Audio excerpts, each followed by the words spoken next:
live. Welcome to the show, people. We are the open mic show. Everybody gets to come on. You see the link in the description, just click it. So, say hello, everyone. Hello, everyone. Hello, everyone.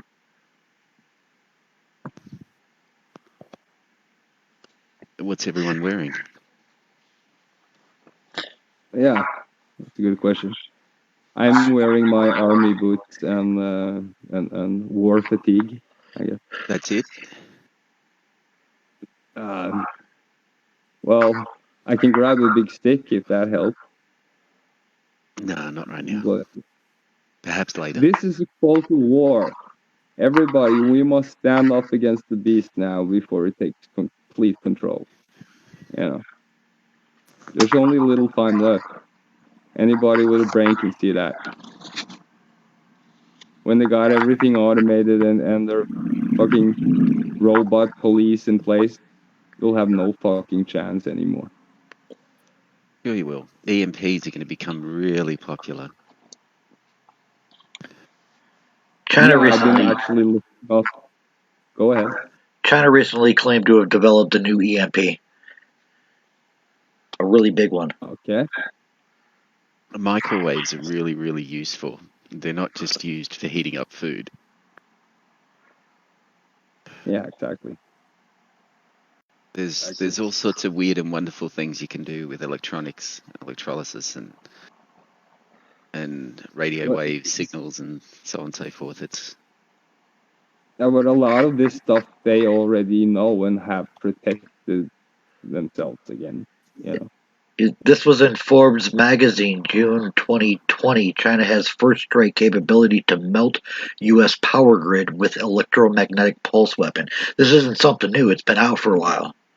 Like, Transformers have always been susceptible to, well, an EMP effect, which is why solar flares and their ability to overcharge the power lines cause so much problem with transformers burning out. Now, transformers, on the other hand, are really specialized pieces of machinery. There's not too many places on the planet that produce them. So when you need a transformer for your city or for your town, you have to actually go on a waiting list. Because these machines the transformers that they produce to look after this are huge pieces of machinery that, as I said, only a few places specialize in making. And then when they're complete, they weigh several tons. So they're not easy to transport either once completed.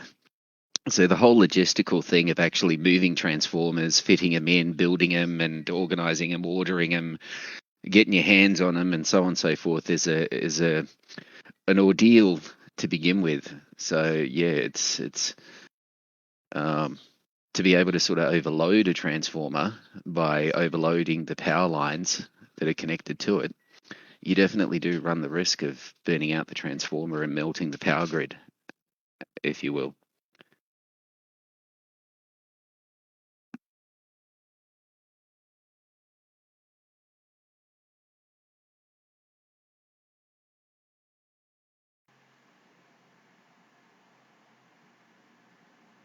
Hypothetically, if we were to lose a bunch of transformers on one side of the planet, it'd be years before they would all be back up and running. Yeah, exactly. And without power, a lot of water would stop running because they rely on pumps that run on electricity. So you'd have a cascade effect of what would happen if the power grid was to drop out all of a sudden. It would be a domino effect. It wouldn't just affect power, it would affect water, it would affect sewerage, it would affect anything and everything, really. Yeah, pretty much. So the ability to produce your own power in an emergency is invaluable. It's like second to none on the important scale. even if it's just a generator, even if it's just some solar panels with a charge controller. Every little bit helps. Exactly. But yeah, Nicer, you were talking about some sustainable community stuff. Yeah, we stumbled upon this group called the Global Eco Village Network, a community for a regenerative world, and they're all over the place. Yeah. Didn't I send you the link? I'm sorry, I've been a bit slow. I have a few more links I should send to you too. But I know the Eco Village network well. But of course, we should be getting in touch with them. You know, the people running the different places and having them on here and talk about stuff. But yeah, I've been looking through that stuff for ages and like sending people links to their local thingy things, you know. But yeah, the Global Eco Village Network. It's like GE something .org, isn't it? It's Yeah, just gem.org, isn't it? Or .com. the Or the link I had was ecovillage.org. okay, yeah, they have that one. But yeah, um, what was the Gen one? Yeah, well, They are I Gem. guess. It's just it's what they use for their website. Okay, yeah, because yeah, they had some other stuff somewhere that was called GEN and something, but yeah, I'm just confusing one with the other probably. But Yeah, yeah, that's a great resource for people. Get on that, and we should post the link in the comment sections and little chat and stuff, I guess.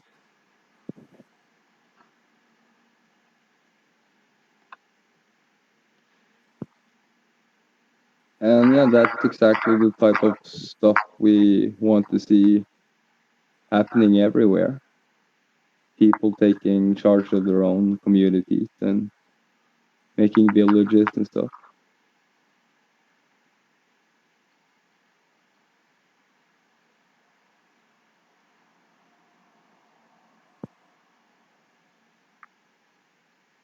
Welcome to new guest. Please speak up. We have an open mic.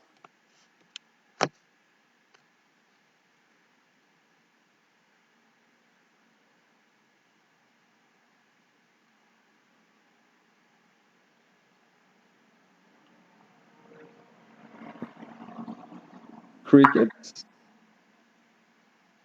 Hear the crickets. Yeah, like dead ear people. the robots are going to Don't kill the forget we're crickets too. That's all right. yeah. That's all right. With an unscripted show that's live, we've got to allow it to sort of flow freely. Okay, so you want to sing a song or something? We could start by holding hands and singing Kumbaya. Or shiny happy people? I was thinking Shiny more holding happy hands and people. singing Kumbaya. We don't want to sort of move too serious in one direction too early, if you know what I mean. Shiny happy people laughing. Ding ding ding ding ding ding. So yeah, shiny happy people, come on in.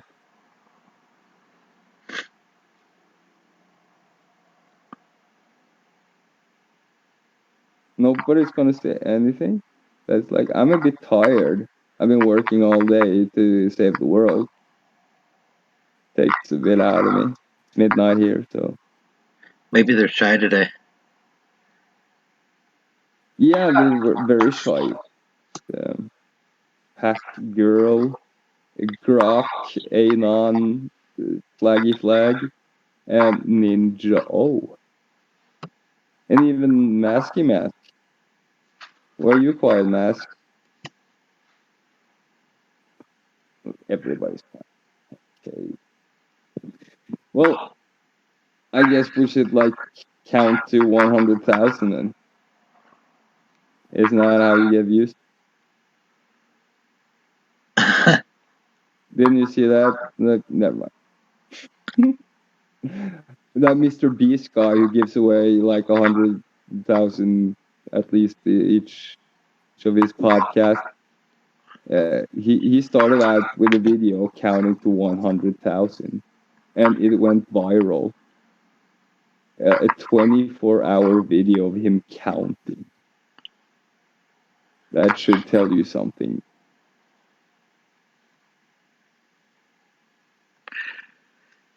Well, Yep. Yeah, we've got all the wrong things in the media being projected in our minds, and not enough of the good things, and it's looking scarier every day.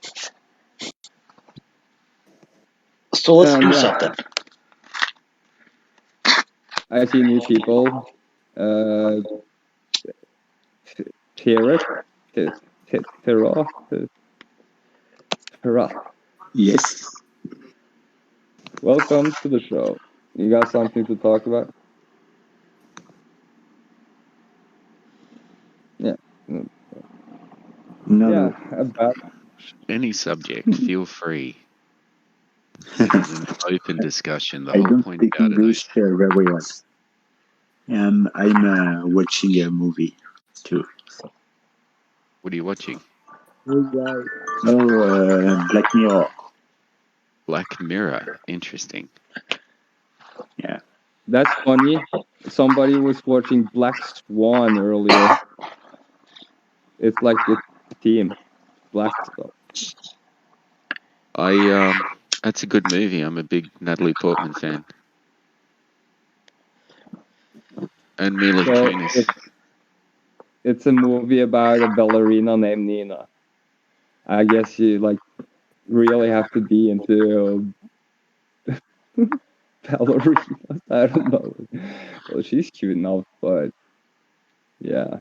Yes. They're both cute. Yeah. The other one is hotter, of course, but yeah.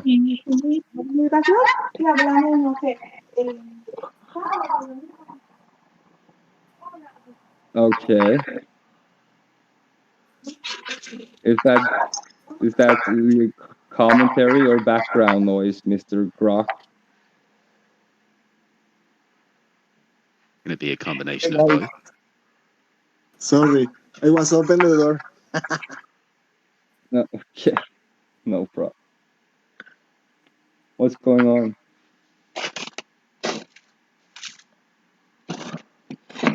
What's Crackle laughing? Not much. Alright. Well, I guess we could mention how democracy is being destroyed and eroded all over the planet, and our rights are being taken away, and we're being enslaved on some prison planet. Just so it's mentioned. Other than that, I guess. Other than that, everything's just fine. We're all gonna die, but it's okay. Yeah, I don't know. It's like, aren't we all dead from Corona? Fuck.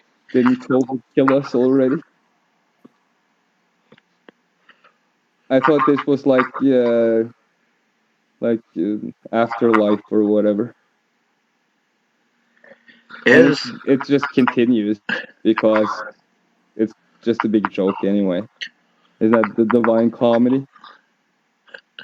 This whole thing could just be a twisted dream we had in a half-hour nap somewhere else. Yeah, that's like you're about to wake up now and like shake it off. Oh my god.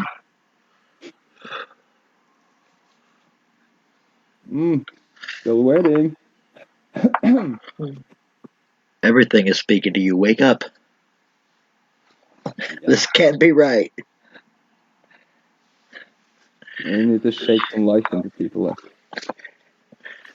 Somebody go get Mark. He was supposed to be on. He had stuff to talk about. He put him in the topic section.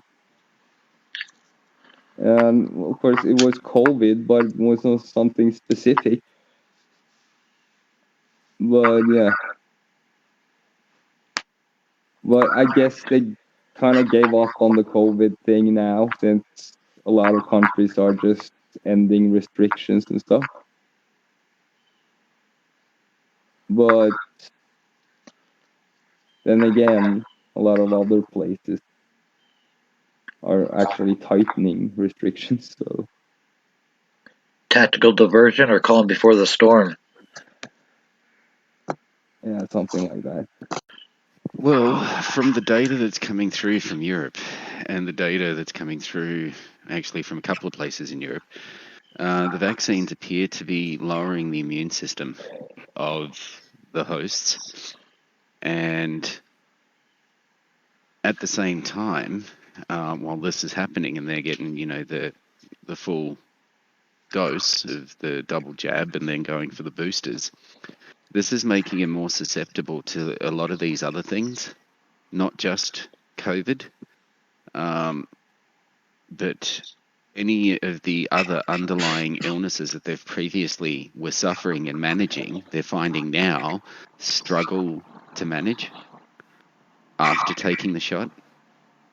Now, it's still early days, but the data that's coming in isn't looking good.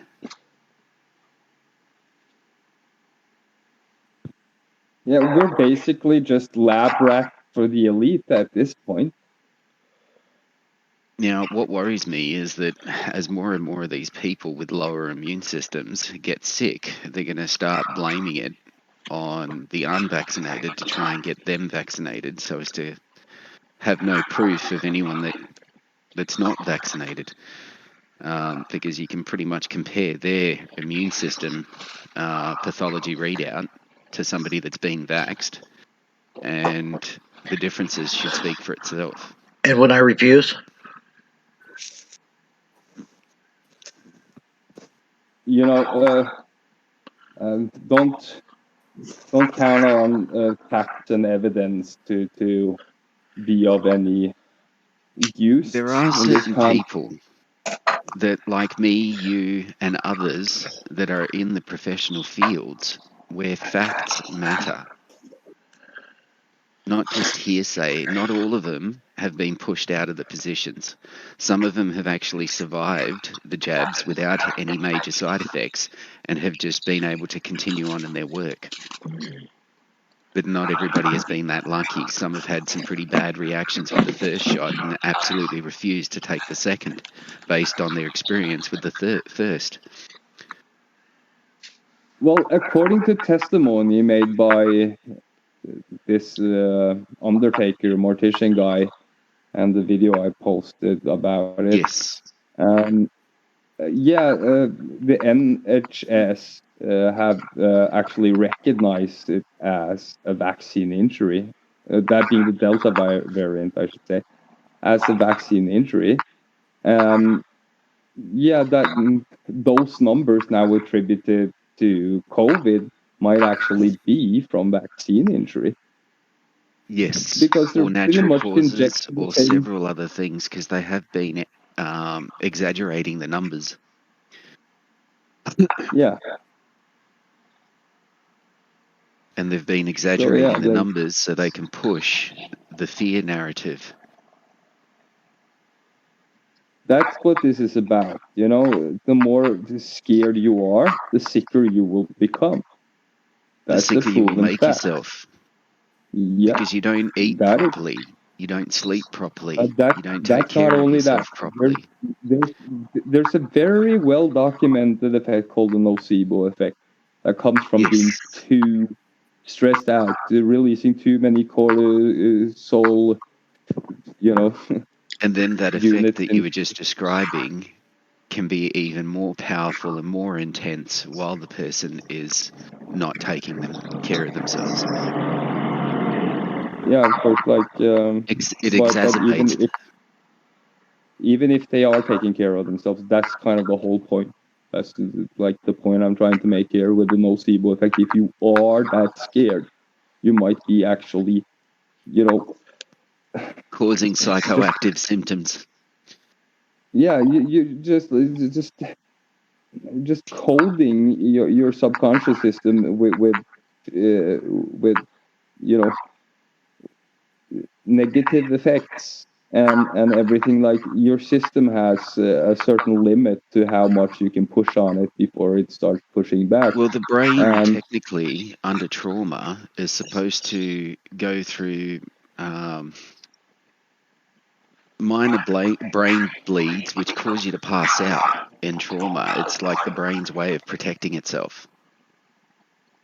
I know, and that's kind of the whole point here, you know. And if somebody throws a big, catastrophe at you, then you start producing stress hormones, and you start, making And then these everything else small, changes. yeah. Thought patterns, And everything. and the thing is that you can actually just conjure up your own stuff, Your and own worst like, nightmares come to life. yeah, and I mean, like bodily stuff. Like suddenly you can't breathe properly, and you have a pain in your stomach, and like you have stiff joints and all that kind of stuff. That comes from cortisol, and that's well documented too. So yeah, it's kind of a shame that people aren't aware of how dangerous it is to go around being scared, but that can really affect your health negatively. Yeah, but in the same So sense, can you blame them? They've, for the last 8 years, 9, 10, no, 20 that's not what years, it is. it I'm was not blaming them. terrorism. I'm trying to cure them from actually making Agreed. themselves ill. Agreed. So it's Agreed. very I'm just important that reminding you them that don't they've been bombarded with yeah, like fear so constantly. that's being said, right? Like everybody listening, I'm not shaming anybody, as Van tried to allude to here. Of course, I'm just No, not at all. informing something. I apologize. That's I'm not what I just was getting at. I'm just informing you of something very important that you need to factor in. Thank you. Now you can talk, Van. I agree with you. I agree with everything that you just said. And sorry, I did not mean to give the impression that you're doing anything negative. I was just sort of adding the fact that it's not really people's fault to some degree, because they've been constantly bombarded for the last 20 years, first to terrorism, then war and terrorism, and now a pandemic on top of it. Like they've had nothing but 20 years of fear constantly, from shootings to terrorism, then back to shootings, and then some more terrorism thrown in, and then there's drama here, drama there. It's just constantly, and that's not including their everyday dramas of Yeah, whether it be but health, paying the bills, whatever. it's like you have to like give credit where credit is due, if you will, and that's like these grown-ups need to grow up. So if we want to talk in that direction, I will talk in that direction, and they have to take responsibility for themselves. And at the end of the day, let's take Nazi Germany wouldn't be possible without the average everyday citizen joining in. That was the thing. If everybody goes along with the bullshit, so it's kind of on you, people. Of course, everybody above 18. I'm not blaming you, kid, but yeah, of course, you could always tell your parents to wake the fuck up. Tell them Thor sent you. But anyway. But these types of manipulations and things have been forced upon us, not for just 20 years. This is a long time going.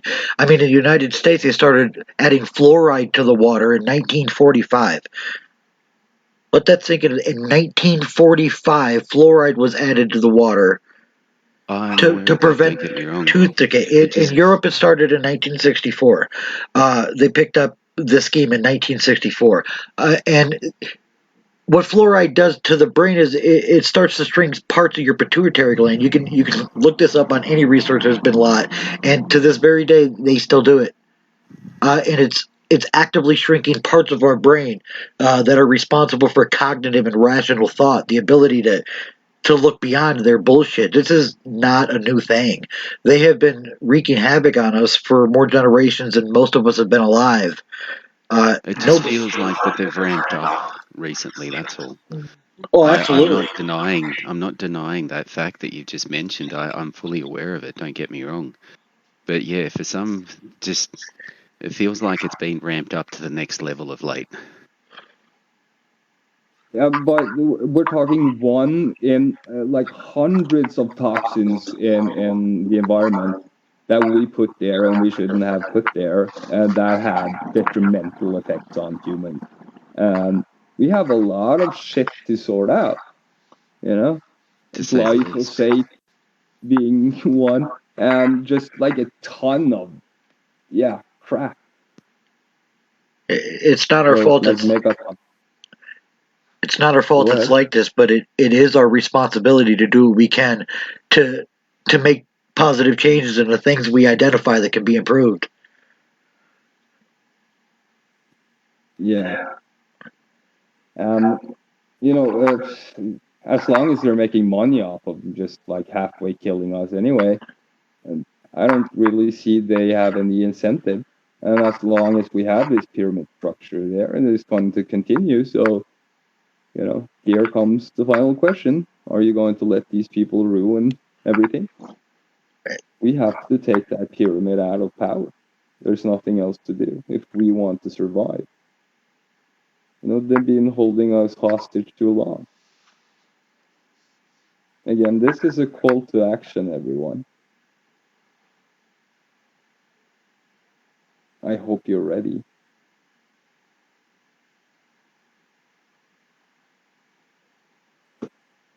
Why so timid and quiet? Where are the warriors at? Rawr. You can't Where help are but know my... that tone of voice. Yeah, exactly. Exactly. Start training people. You know, everything. Get those skills in. Way ahead of you, my friend. Do your daily.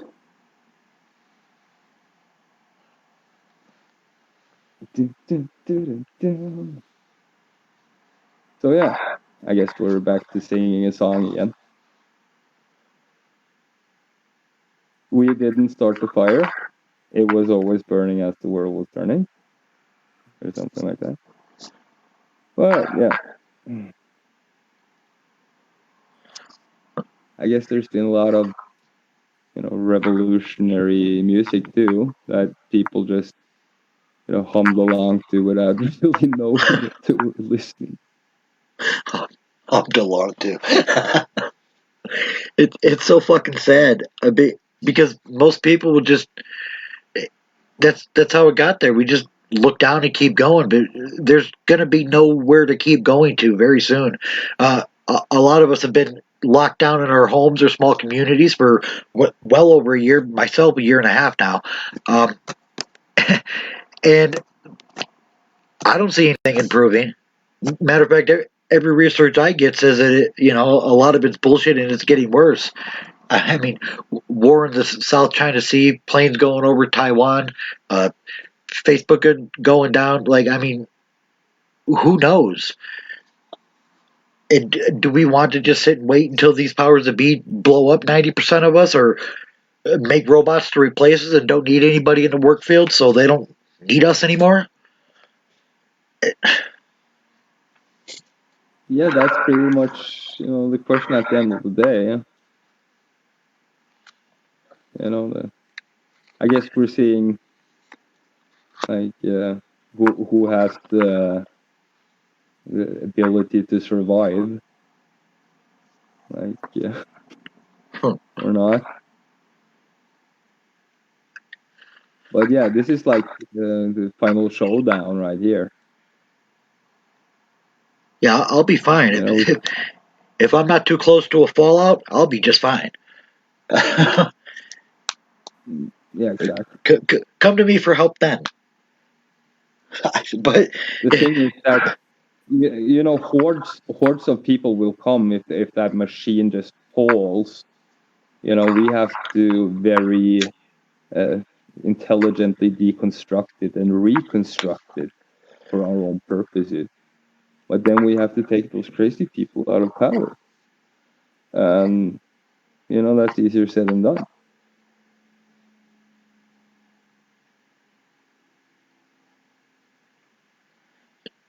Just a single moment for it to stop and people to gain just enough clarity to realize how fucked up everything is might actually work. I mean, just the basic commonalities of all people. Like, none of us want to watch our children starve to death.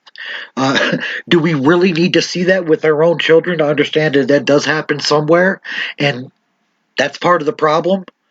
If you take just a single sporting venue out of a single year of all the different possible sports in all the country, I'm talking about one venue, one day in one city, is enough to set up a supply chain to get food to one village at least. And none of that's happening. We're taking our resources and entertainment and we're believing our politicians that all this is good, and we're staring at our TVs and rooting for our ball players or whatever, and people are dying. People are dying for things that they're sitting on somebody's shelves because they're waiting to make more money off of it. At some point, we got to stop and realize the difference between what we allow happen and how we can start to change it. Yeah, it's like evolution is fucking up, or like playing a trick on us or something. But we should communicate a lot better than we do. I guess if we had the ability to share thoughts mind to mind, there would be a lot less of this BS going on. And of course, if we could share feelings like real empath, yeah, of course, you wouldn't want anybody to get hurt because you would feel it. I guess some of you can relate to what I'm talking about here. Yes. Of course. Yeah, so I'm a bit sick of it. I can't stand all that pain, to be honest. So In for me, time, it's not. I've had to For me, it's not a choice detach anymore. to keep Please focus. do not interrupt me. It's the last warning. Okay, I will start muting you. Okay. Like I said, it's not a choice for me anymore. I have to do it. I have to stop these people, and I hope enough of you are smart enough to come with me. So we can do it the good way. You understand what I'm telling you? Because I am not going to stop. I am exactly who I'm telling you. I am Thor. Okay? So wait for it. Your turn, Van.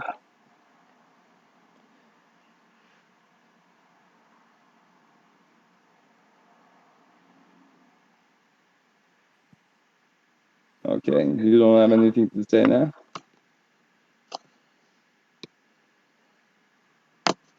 Oh, that's the way it works then. Bear with me. I'm bearing. Overbearing. Yes, you are, and you should. It's all good. It's all good. Well, We all yeah. have a part to play. What I was saying. We need to. Go ahead. I didn't mean to interrupt you. Sorry. You're right. It's all good. What I was getting a point to is sometimes you have to detach a little to keep focus, because there is a fair bit of negativity, but you got to also remind yourself that there is balance. You tend to see more of what you focus on, and because what we're focusing on is not a happy, fuzzy thing, it is somewhat negative what is taking place in a lot of places as regarding what is being done to people and what people are going through. But there is also a lot of positivity going around as well. And I'm just saying, sort of, we're somewhat bombarded with some negativity because we're really taking a focus in it. So we're seeing more of it. That doesn't mean that there is more of it. It just means that we're seeing more of it because we're focusing on more of it. But there is good out there. So, Well, just to keep the balance that's of kind of mind, to the keep media. focus, and to keep The thing fighting. is that when the media has the opportunity to bombard us 24/7 with shit, of course they are almost mostly to blame for it because people have Agreed. nothing else. Yeah, nothing else to talk about. It's been almost, how many years of it now? Constant? Well, I lost count. 100. And it's interesting the way that they're doing the reporting, because every day they're saying there's 1,800 new COVID cases today. And yesterday there was 1,600 and something. And it's like, is there an extra 1,600 and something from yesterday, or is there just 200 making it the 1,800? You know what I mean? Like, it's the way that they're reporting it makes it sound like there's 1,800 people all of a sudden in one day that just caught COVID. And the numbers themselves are, of course, just plain fucking wrong. Well, if you add the numbers from yesterday, the day before, the day before that, the day before that, and the day before that, we're already over 12,000. Like, what the hell? Like, seriously, it cannot be that many people within a week. Otherwise, you'd be reporting it that way. So what they're doing is that they're reporting the extras added on to yesterday's tally, and then reporting the 1,800 Australia-wide as all new cases. You know what I mean? Like, giving people the impression that in one day there was 1,000 new cases, when in actuality... Nonetheless, you have no chance to check this. And if you could come running with documents saying that, oh, I can prove that it's wrong, you would just be censored in the media, like all these experts, all these doctors, all these people who went before even the Supreme Court with their fucking testimonies, people with all kinds of awards and like respected people. You know that we have. You're keeping people in a panic state now. Like just telling people that, oh, they're lying to you. It's not enough. It's not fucking enough. They don't fucking get it. We need new fucking tricks. You know what I'm saying? Well, they've definitely got new tricks. Yeah, we're starting to push this motherfucker to the fucking level. You know what I'm saying? You know, I can't deal with this. It's too fucking slow.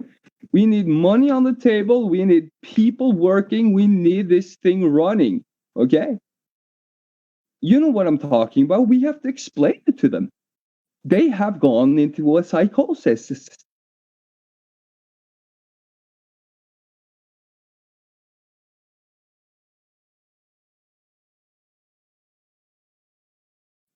Wake up.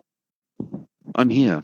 I'm also getting ready to go to the shop. Yeah, you're here. I'm talking about the house and other people in it. Wake up, people. Seriously. Give them time. Everybody wakes up at different times. It's a big globe and it runs on a 24-hour. That's the thing. I'm the town crier. You have to listen to me. I'm the guy put in charge of telling you we do not have time. Okay? So let's get to it.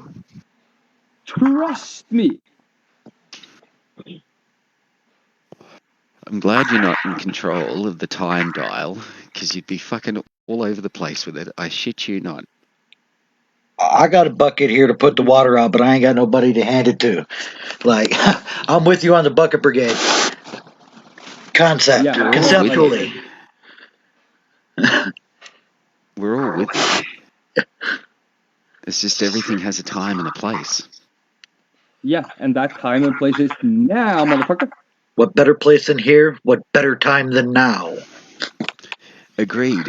Yeah. But you can only do Some one thing at one sometimes time in one place. sometimes it's kind of the other way. You know, the problem sets the agenda and the time limit and everything, you know, and this is we do not have time to sit back and watch this thing degrade because we're getting to a point that is quite dangerous. And in order for me to explain that in other detail to you, I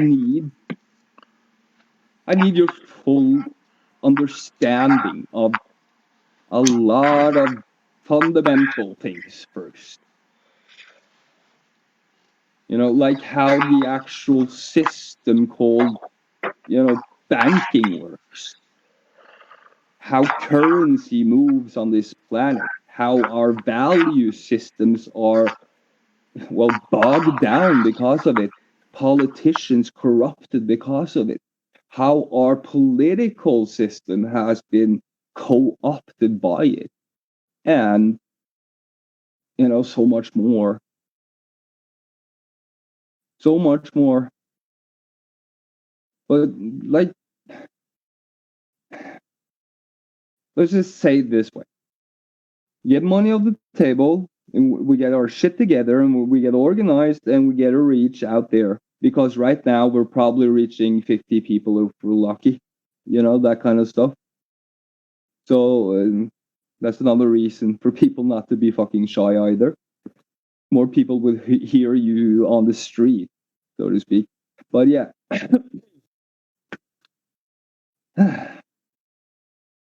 We get our shit together, we get a bit organized, we get an audience in place, and we can start having real, actual, you know, debates about what to do where. Because planning is needed, you know. At this point, I'm not interested in asking people for money because, as far as I understand it, everybody is struggling during this pandemic point at the moment. Oh, no. That is absolutely not true at all. There's big money out there. Big money, lots of lazy rich people. And a lot of them, their hobby is more or less just giving away money. You know, I'll give you a good example. This Mr. Beast guy who like gives away hundreds of thousands of dollars each week. You know, if not even millions of dollars each week. That's all he does, and you know, he's a gigantic phenomenon. He has a total of 17.8 billion views. Never heard of him. That's a billion with a B. Yeah, billion. no, I know billion. It's a big How many number. people live on Earth? How Not as many big as people live on Earth? trillion, but bigger than million. Yeah. So it's 17 billion. If you can count how many people are on Earth, like 1, 2, like that's twice, and then some. You know, the Earth Yeah. fucking You population. got some soccer counts following it. Like he got the whole fucking world following, but everybody wants a piece of that money pie, you know, and that's how people are. But that's the kind of thing I'm talking about. Like, he can reach people, you know, and we can Throwing reach him. money at people. I'm talking big fucking money. The guy is 23 years A man old. should And stand upright, not be held upright. He's a multi-millionaire who uses all of his time just giving away money on YouTube video. Okay? He gives like 100,000 to a homeless person for fun because it gives good views and gives him a lot more money. You know? He gets like tons and tons, like a 60 to 100 million views on his video, you know? Yeah, no, I hear what you're saying. Yeah. But I can see why. Yeah. I don't think we're at that level yet where we can just throw money away at people. Well, that To get tells them to me view that us. you really don't know anything about this game at all and how he started. I told you he counted to 100,000 and then got enough interest on his YouTube to start doing more stuff. Then he got some sponsors. Yeah, Then yeah. he got money. This is it. Like, he told the people that, like, oh, they wanted to give him $5,000, and he convinced them to give him 10 instead, and he would give all away on a video, and that would just increase the revenue a lot more. It would just go through the roof, and he got fucking 10,000 too, and he just gave it away. Like, his mother was like, please don't give away all. Like, no, mom, it's okay. I know what I'm doing. And he gave away all of it. And it just, yeah. The guy's a friggin' genius. He's 23 years old, dude. That's what I'm talking about. He's like a modern day Robin Hood. For real. Yeah, we got it. And he actually looks like Robin Hood. He has the little mustache and everything. Oh my god. That's funny. But yeah, we need more of stuff like that, you know. Pretty much everything he gets, he just puts back into the community. But the problem is he's making a lot of money for evil corporate stuff, you know. Could we be even smarter about this?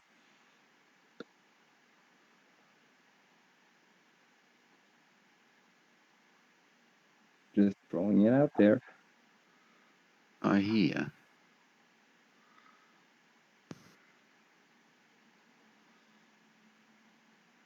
Anybody have anything to say today? I hereby proclaim to the world that I claim all rights and responsibilities to the land that is currently being formed by the new volcanoes before anybody else does. Amen. I'm in on that. Yeah. Shit. There really, there's all kinds of crazy shit going on.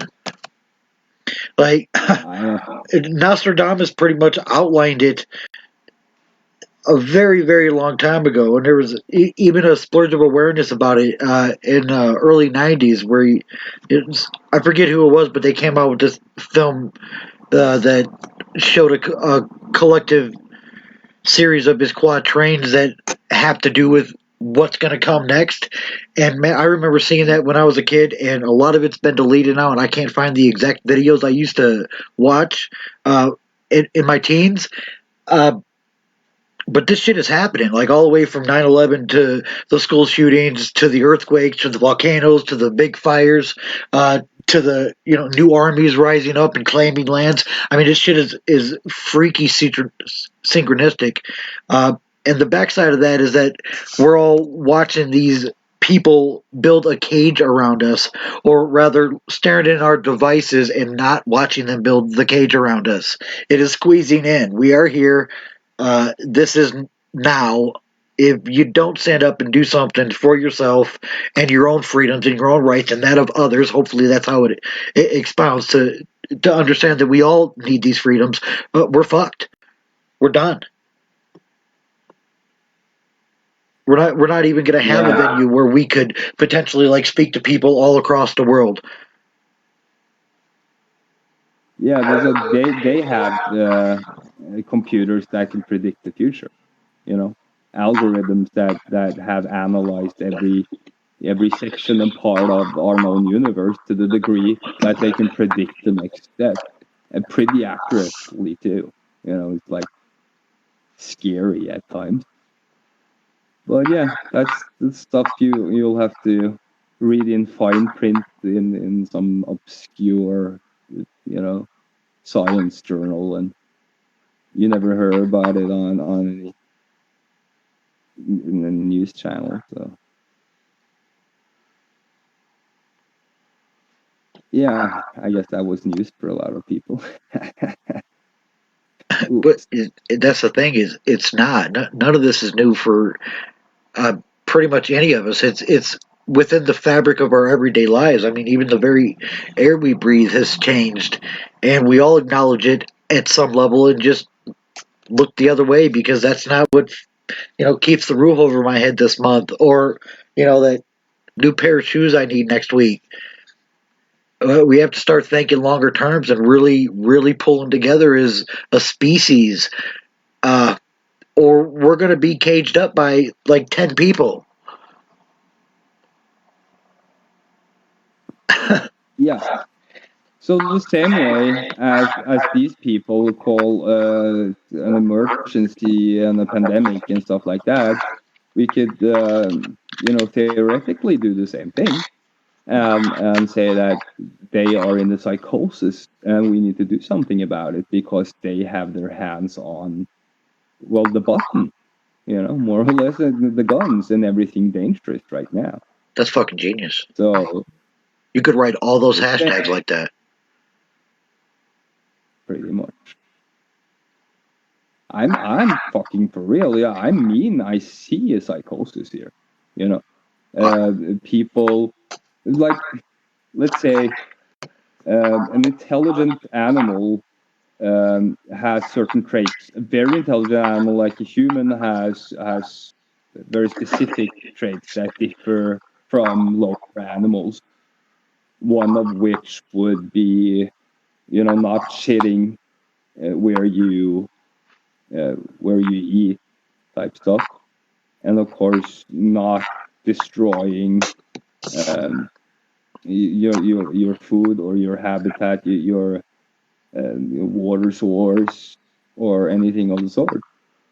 But of course, when you see this kind of behavior, that at the end of the day, of course, they have to live on the same planet, would be destroying their own habitat. We're going to have to ask some questions here. Are these people really functional? Are they in some kind of psychosis? Is this real, real normal behavior type stuff? Or is it what we saw in that mouse experiment? Just them going nuts and killing everything and themselves in the process. Just putting it out there.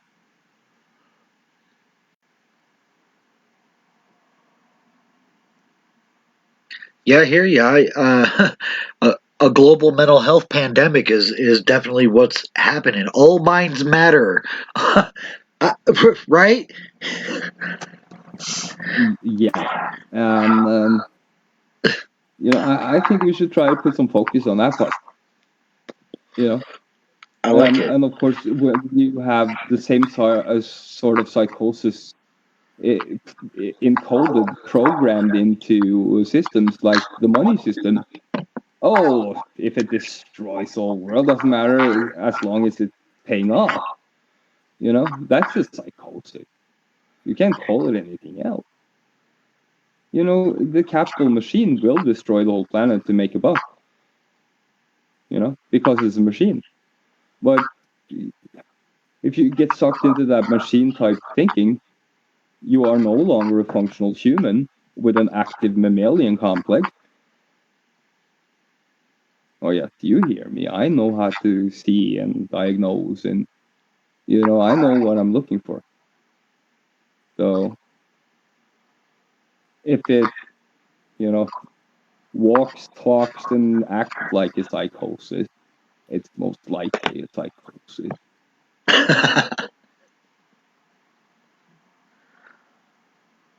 Just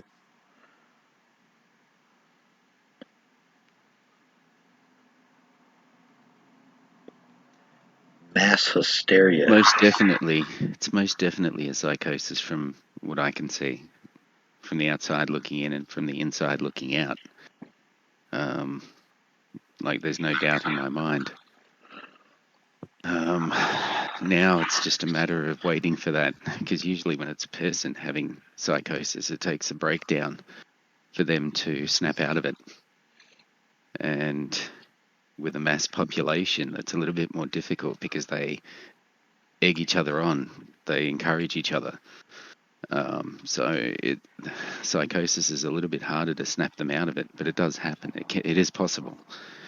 but it usually takes something pretty traumatic, something full on. Well, we haven't seen too much of that happening, to be honest.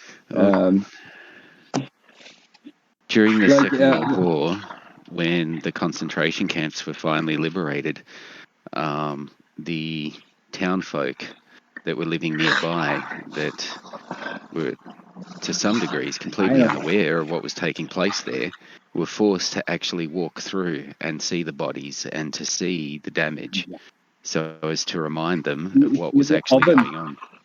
And the ovens, everything. Yeah, that was awful shit. But yeah. Here's a question: if somebody can say that they don't want another person around them because they feel uncomfortable around them, why couldn't we file a class action lawsuit to say that it bothers me that McDonald's wastes so much food a year when they should be allocating resources to get that to hungry people? That affects me mentally. I want to file a class action lawsuit to every major corporation for not doing the right fucking thing and feeding humanity. Because it makes me feel a certain way. We should like take care of our resources to the degree that we shouldn't let these big companies waste on, because it's our resources. Just because they have like trillions of dollars and can start like taking over, like buying farmland or whatever, it's not right. At the end of the day, we need resources for everyone, or else things don't work. Yeah, maybe it's the Georgia Guidestone stuff. I don't know.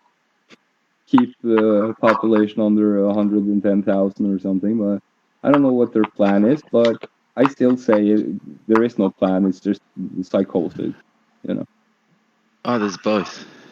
Well, Bill Gates did speak at a World Health Organization meeting back in the early 2000s about the necessity for population thinning. And you see how it's transpired now. I don't know. I'll try to look at for the video later, but he pretty much outlined exactly what's happening. And he's also the person who has the patent on COVID and has purchased the most amount of farmlands in the United States. I mean, this guy is doing some bad fucking shit. And at the same time, Bezos is trying to find immortality. Like, how does that work for the common person? Yeah, that's kind of what I'm saying. While at the same time, these people are well aware that the best way to thin out the population is, of course, to have people have less kids. And the best way to do that is, of course, raising the living standard. Because the third world countries, they produce a lot more kids than, let's say, my country. But that's because a lot more have a chance of dying, and they need to guarantee that at least 2 of those children will be there at the end to help look after them. So that's why they have many children. A lot of it has to do with tradition and the way they're used to living. And of course, that crashing with them suddenly not having enough resources and such. But of course, overpopulation of our planet is becoming a problem because we don't, manage our resources well. So that's the thing. But of course, we don't get a say in how our resources are managed. But that's what I'm saying. We need to take over that control now and put it in the hands of the most instead of the least amount of people. That is statistically a smarter move any way you look at it, because people need stuff functioning. The more people we have involved, the more function there will be in that sense. I know it sounds strange to a lot of people, but this is actually something that people have proven again and again. You also have to take into consideration that if you remove responsibility from the individual and give it to representative, of course you're not going to have the same connection to those needs. And a lot of them will be forgotten by the representative or TIBs. And you end up with, this middleman elite that take care of the decision making, and you see where it led us. At the end of the day, this is about our political system. That's pretty much just a copy of the old monarchy, power pyramid Little system. changes here and there with more illusions added. Okay. Need to Don't forget the make it look illusions. good. Yeah, it's got to. Yeah. The show must go on, and it has to be flashy with flashing lights and moving pictures and colourful characters for you to like and colourful characters for you to hate. Yeah. We need a whole production. It's sad, really. Sad. You got a barrack for the team that isn't yours. We don't know whose it is, but just barrack for the team anyway. I blame theater, like the Greeks. Can we blame the Greeks for this? That theater evolved into, TV, media, news, and just, I'll be like, I guess we had problems before the Greeks, but It mattered not who blames, but who takes responsibility for a solution. Well, Very well. I'm on board with trying to fix stuff, so, but we can really have solutions in place before we understand what the problems are caused by. Look, And, I see people trying to, put Band-Aids on problems all the time. And, that's not how you do. You go to the root and you uproot. But anyway, we'll get through everything. Like food, water, shelter, that kind of stuff, that should be, easy enough for everybody to understand. It should be rights for everyone. And no company should be able to infringe on it, or no person, or no state. So, I guess we need some rules for the whole planet. Do what you know is good in your heart and nothing else. Yeah. Unless you're a psycho. Well, we can eliminate those as they come. The heart, without a wise mind to watch over it, is reckless and blind. Yeah. Yeah, we keep sending. Go ahead. Without the mammalian complex watching over the reptilian complex, we'll have, chaos, disorder. Go ahead. Yeah, that's why we pull our kids out of the social mindfuck system they're calling schools nowadays and speak to them, communicate with them, connect with them. And then when they grow up, they'll start communicating and connecting with people, and then that'll create its own energy flow of positivity, which will gain incentives for doing positive things instead of negative things. And a lot of media, what's cool, what's hip is not a positive thing. And once we see that start moving to where there's more positive than garbage, and we start educating our children and keeping control over the simple things of all things that we connect to, and being responsible for our own action and what we provide to the world and what's going to come next. The shit's not right that a small pile of people are literally just fucking over everybody that just mostly wants to just be. So we need a bigger pile of people to stop them. We need better education, and we need better communication, especially between the different generations, because you see these kids, they don't care about anything now. It's just gaming and bullshit and ha ha ha, and the world going here or there. Only a few bright heads have any thought about that. Most kids nowadays are just on some some gaming trip. So yeah. Okay, we need to be innovative and smart. We need to reach people in innovative ways. So we can't just be square. We need to be hip too. That's the whole point. We need to It's be, hip to be square. yeah, but we can actually make that happen if we do it the right way. Trust me. Yeah, there's But so at the end of the day, this should be as fundamental a thought in people as like feeding themselves, having control over their environment and such stuff like that.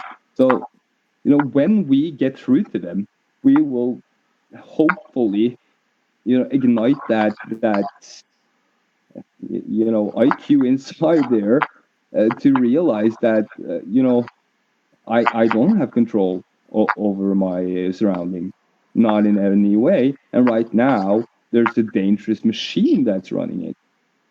So, like that, of course, taking care of that is one thing to do, and then making sure that we actually take care of our resources in the future is the thing to do. And then we move beyond the hit part, and we're getting to, well, it makes sense to have an IQ in your head or what. Yeah, at the end of the day, they will see the light, I'm hoping. Can I get an amen? amen. Yeah, the potential that's being wasted is one of the greatest resources that can potentially be. Uh, we start focusing our time and energy to waking up, and less gaming, more activism, more being a part of your community, more putting your hands in the dirt, and we understand that we're moving forward for a commonality and incentivize it that way. uh, then perhaps we've got a chance to take this system that's been created and turn it into something that can really work for everybody. All the resources are there. There's Now, not a thing that I just want to say, I know everyone's upset right now, so I'm going to ignore all of this anti-gaming talk that I'm hearing Oh and my God! just push it But aside. All right. one thing is like we can't avoid any issue that is of importance.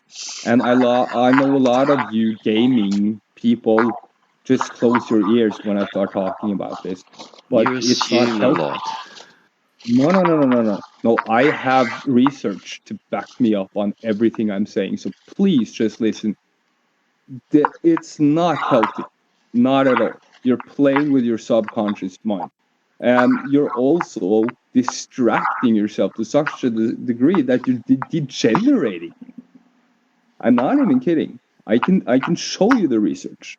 I'll have to dig it out. So excuse me for not having it right now, but trust me, there's enough to back up this. It's not healthy sitting like that day in and day out. And we just look at it in the whole growing up perspective. It's like they're playing. That's something that's supposed to stop when you reach adulthood. Then you start doing. This is supposed to just be a precursor to that. But now the whole planet is like addicted to sports and gaming and like idiotic things, and like that's directly equatable to the whole gladiator scene and what was known as being the opium for the people. Was something that just calmed the crowd down. You wouldn't have any revolution this week if you had a bloody enough gladiator match. That's the problem. So there's so many aspects. You want bloody great gladiator matches? No, that's not what I'm saying. I'm saying I know, I'm teasing you. The gaming is used as a gladiator match to fuck people up. I know. I'm being a dick. I'm down. sorry, I'll fight. I'll stop. I'll fight Biden to the death for the presidency. We can do this. No, it won't come to that. Trust me, if all goes well, there'll be the least amount of bloodshed as possible.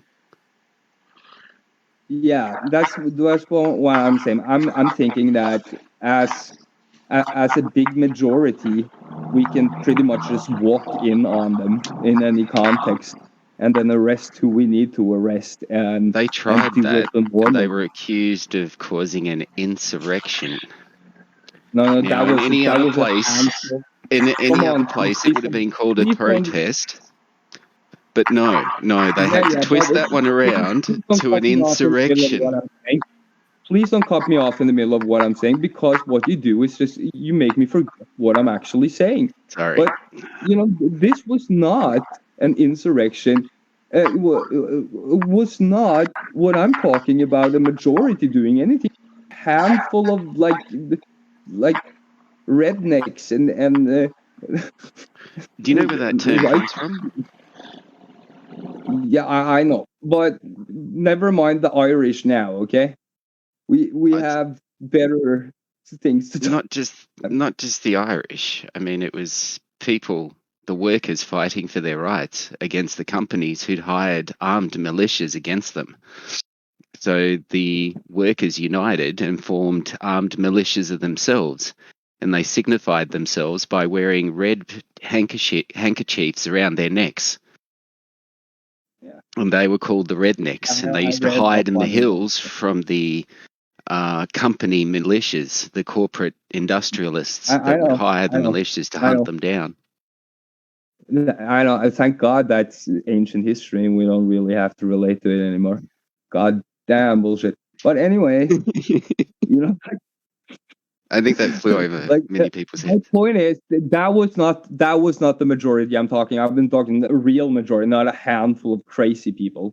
This was a lot of people, and they weren't crazy. They were just wanting their rights. They didn't want to be treated like slaves by the wealthy industrialists in the US or anywhere at that time. Yeah, but there were still a handful, a tiny portion of people. Okay? Enough for the government to have to bring in the military to try and subdue them. And a lot of the rednecks were actually ex-military from the First World War. I hear it. Just let me say this, okay? It was staged. I promise it was staged. I bet my balls on it. It was a confrontation that they had to deal with that they didn't foresee in their great wisdom. No, that was a staged event. That was a staged event to make somebody look bad on purpose. I promise you. They had agent provocateurs inside the. We already found them. I don't doubt that. Okay, so yeah, they had agent provocateurs. Listen to me. Okay, they had agent provocateurs who actually put the whole thing into motion. Okay, and then they got a lot of people on board with it. Trust me, it was staged. Typical shit. Anyway, the way we will do it is not like, oh, make America fucking great again. No, deconstruct that fucking monster and call it what the fuck hell you want anyway. Because all those corrupt motherfuckers who made it are not your friends. Make it the free land of the people, if you will. Or call it the United States of America. But at least make your states functional. That's the whole point. Thank you. You're welcome. But yeah, the whole planet is the problem now. It's not just the United States. So yeah, exactly.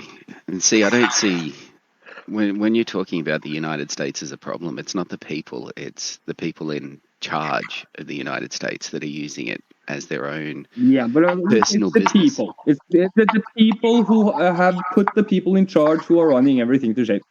It's people every time. Trust me. I have a long list of evidence that will back this up. Humans. Yeah,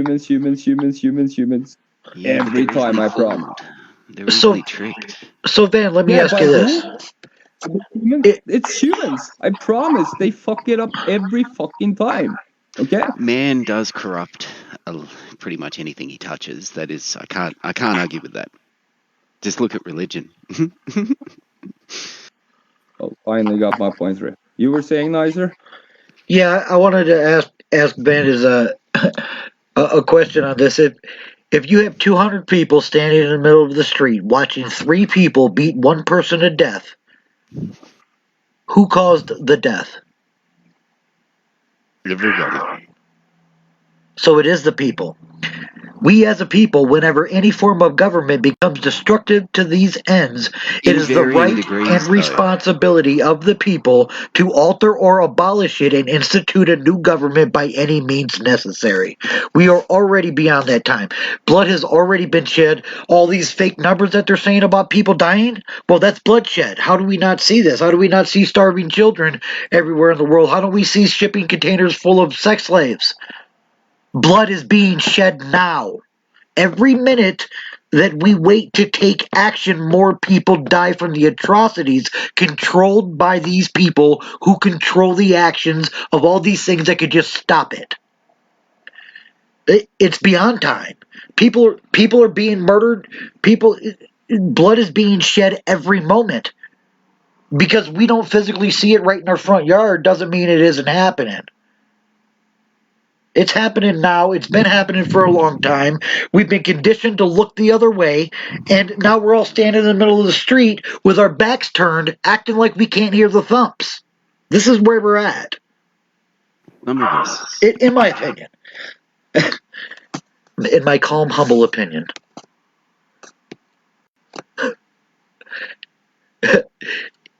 Yeah, it's hammer time.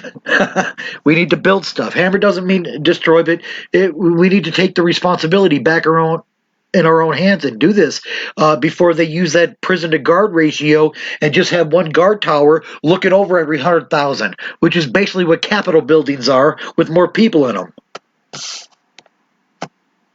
Yeah, it's definitely hammer time. So let's start building, people. We need networking and money and that and The everything. more we have these kinds of conversations, the more the message and the idea gets across and people start thinking outside of their comfort zone. So things are already in the process of change.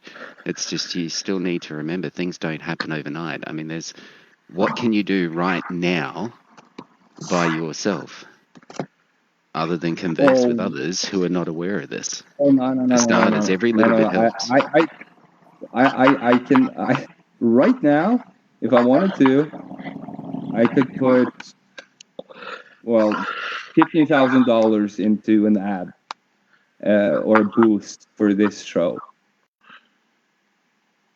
But that would put you $15,000 out with no guarantee that it will accomplish the goal. And a lot of people just endlessly throw money at stuff in the hopes that will magically fix it. But the one thing that magically does happen is magically the money just disappears and runs out. The thing is that in the big advertising context, that amount is nothing. Okay? Nothing. It's in comparison. It's just, it's like still zero. We're talking 150,000. Then you're in the game. That's like the lowest threshold there. But yeah, I just did my whole research bit on this. And are we buying people or reaching people? We are reaching people by buying reach.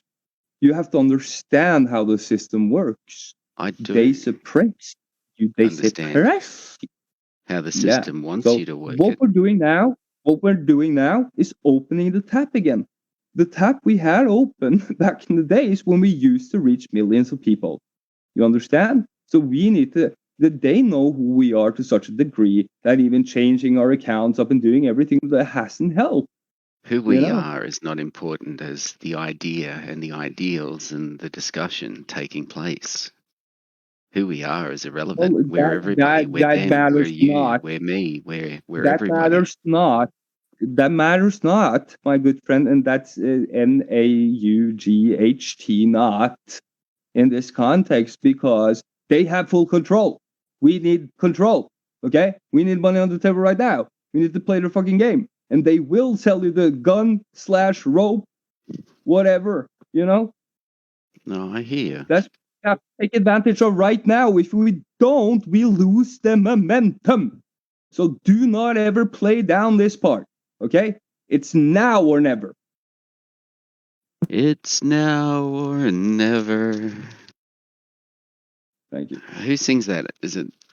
It's Elvis. I'm sure it's Elvis. Yeah, isn't it a woman? No, I know he's singing about a woman or a man. Mm. You never know. Elvis is I think pretty it's laid back, kind of out there, woman. dude. I'm not gonna make any judgments. Each to their own.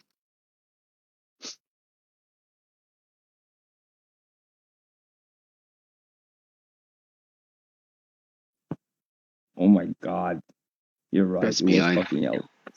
Elvis was a hero to most, but he straight up racist bullshit. Like, yeah.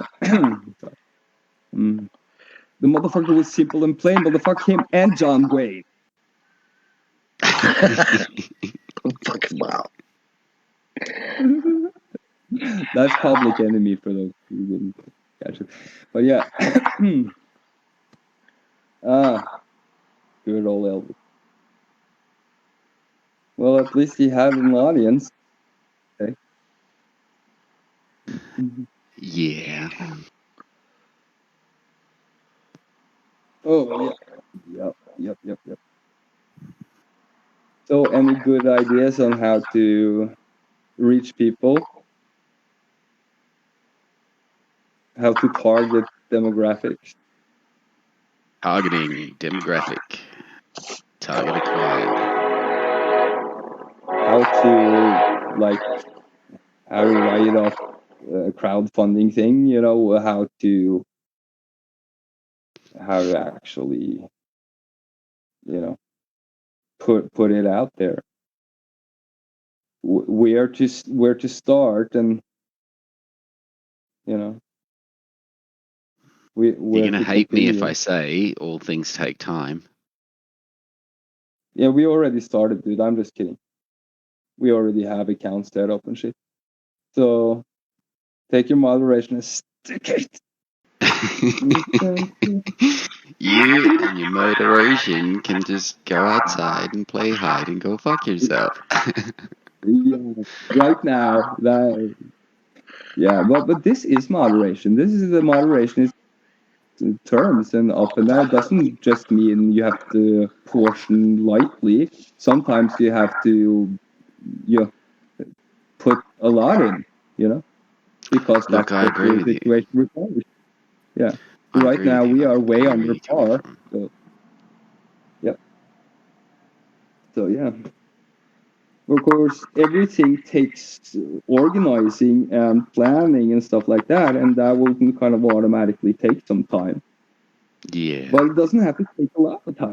That's kind of the whole thing. We have a lot of people already. Yes, you can drive people and push them to the bone, to the point where they're exhausted and strung out, and burn the candle at both ends and force them to do it the same. And Listen to me. We already have a Yeah. lot of people who are organized and doing what they're supposed to be doing.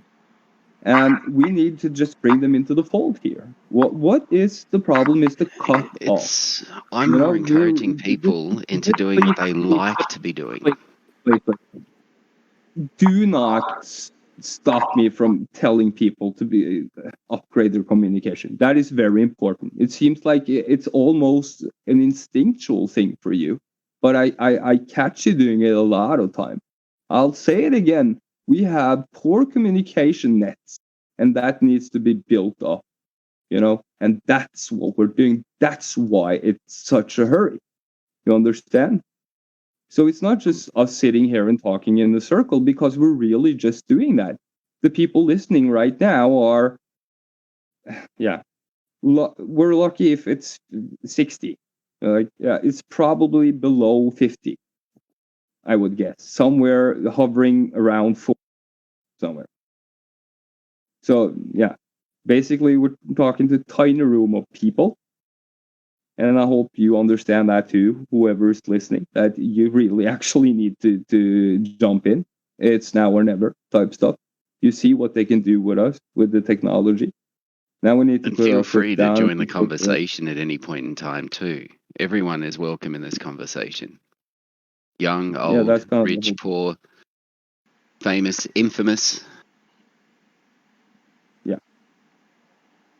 Pretty much what this is about, communicating. Having, people who already have their shit together come together with people who have resources to help that, shit or plan come into fruition, You understand.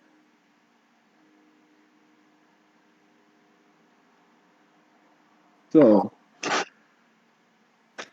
yeah, what we're doing is actually now just starting the whole crowdfunding stuff and getting in touch with people who already have organizations and stuff like that, and tying it together. And hopefully we will get some money generated out of it pretty soon. We're also trying all sorts of different ways of generating cash online, from cryptocurrency to blogging for money. So yeah, hopefully we'll pay off pretty soon. Is that like twerking for money?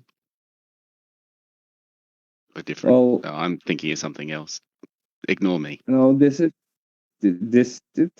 you're closer than you might think.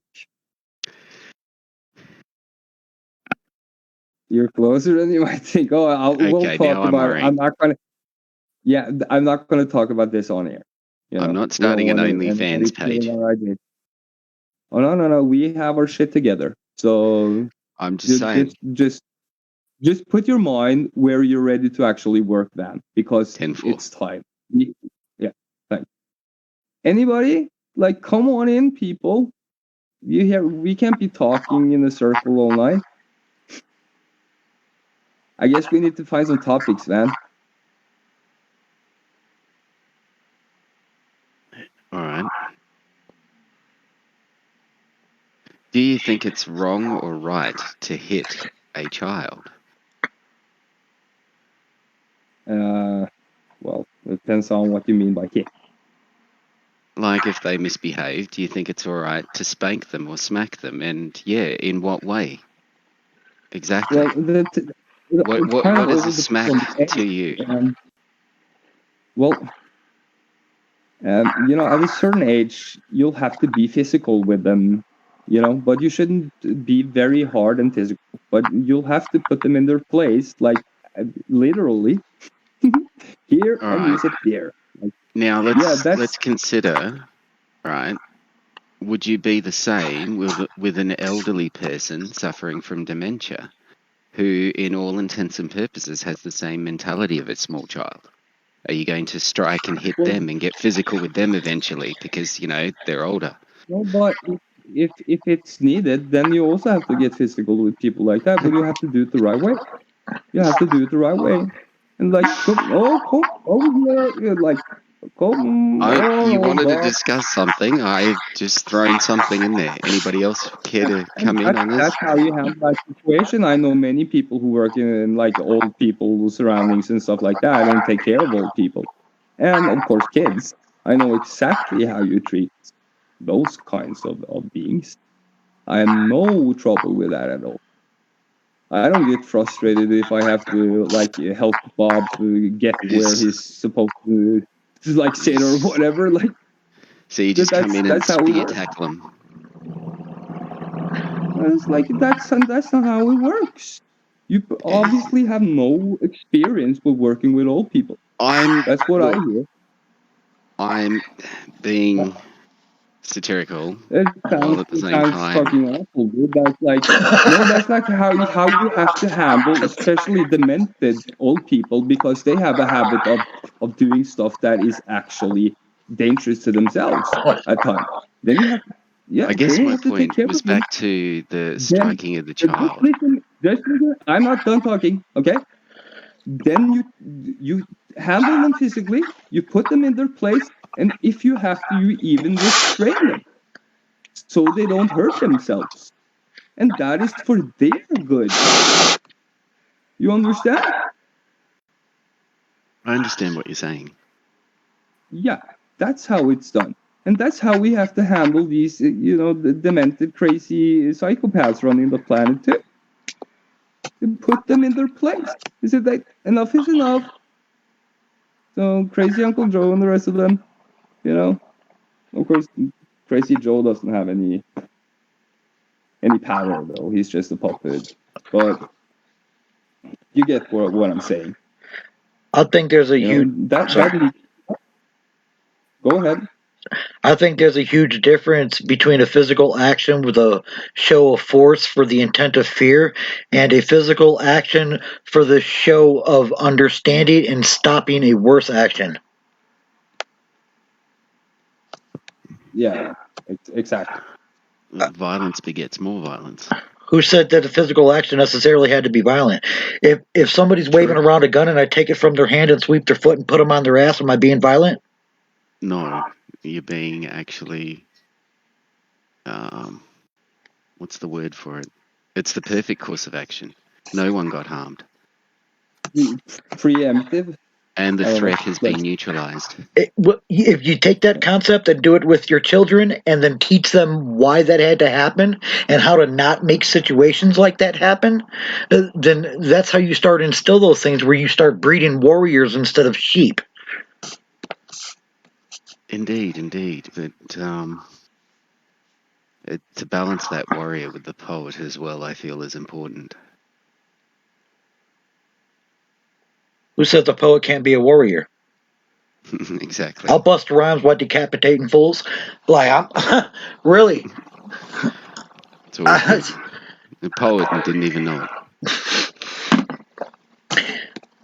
it. It's about teaching that balance, how we can all interconnect with so many different aspects of ourselves that get repressed because of the way the medias, the governments are designed. We don't live free to express ourselves and to grow our greatest selves. We live to get by.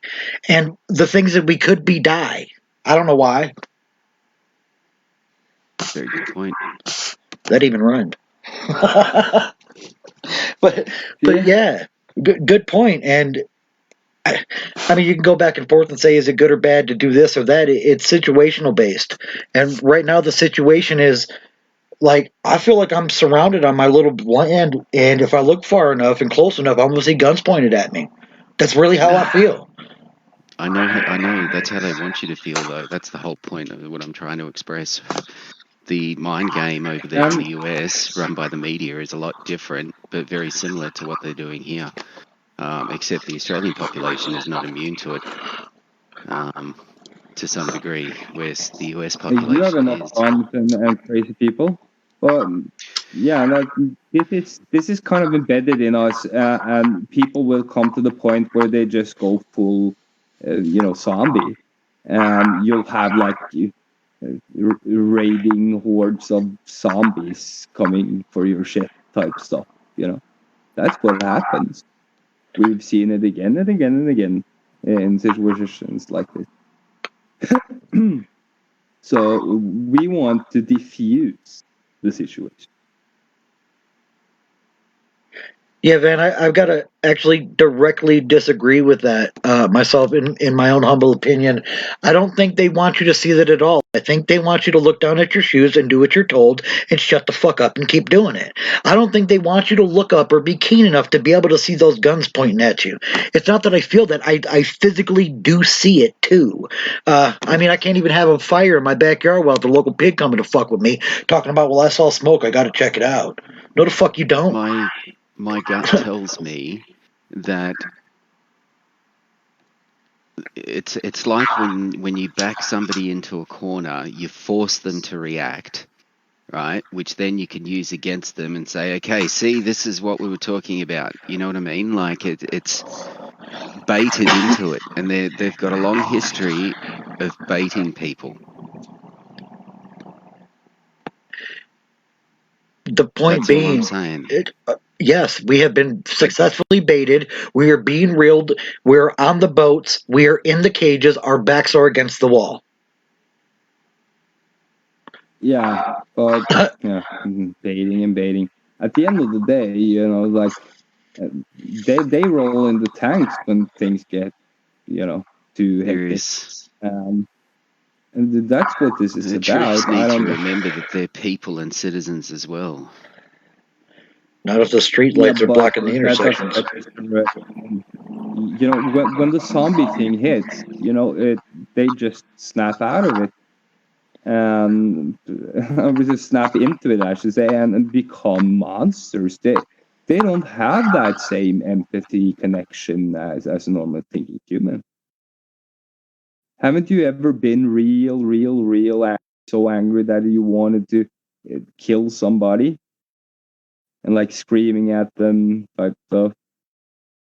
Never been that angry. I've been real angry and screamed, but not wanted to kill somebody. I guess you haven't felt that side, but that side can take complete control of you, and that's what happened to these people. So it's not like you're like talking to normal humans anymore. You're just like robots. So yeah, one day you'll have to, think, is this, is this something we can just watch? And that's the whole watch analogy. Or are we going to step in and stop it? If everybody does their bit all over the globe simultaneously, and the more people doing it, you get this massive global effect slowly taking hold underneath it all. It's like a butterfly effect, but on a mass scale. And the more people that are aware and switched on to it and do their part. Subdue everything, every protest, every uprising, every attempt Is a to catalyst change for it. anything. It all comes together. The last time we had like large protests over the whole planet, then they put some bullshit called Corona into effect, and then everybody Yeah, I heard was about that. walking around. I heard something about it. But then, like, everybody was walking around like some zombie sheeple with like masks on, and they they couldn't Yeah, I even be saw put something like like that one. too. Yeah, like 2 meters apart, or like 6 feet, or like it was some dumb movie, but it was reality, and we should remember those times and try to learn from them. Oh, that's right. It's still going on.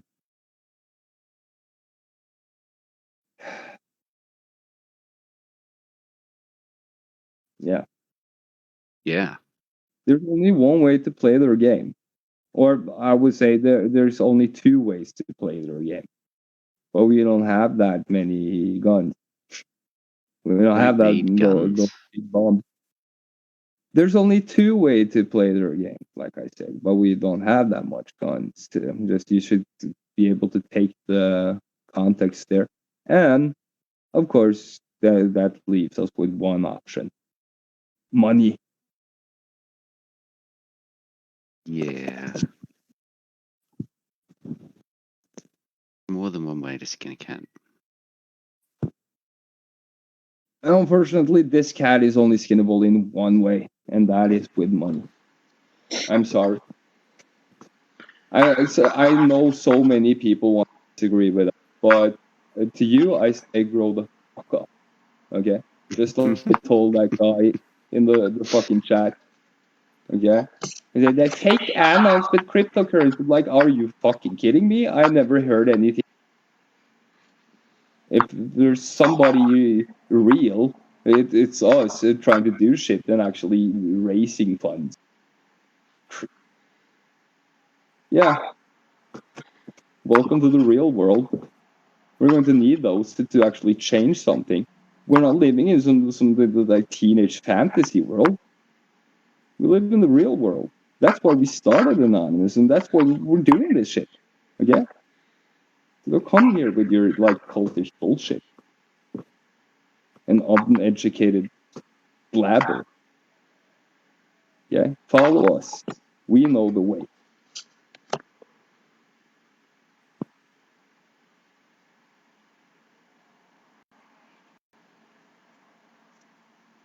I'm not going to claim any such things, but I'm definitely here to help out anybody that's looking to help the planet, the people, everybody out working for a cause.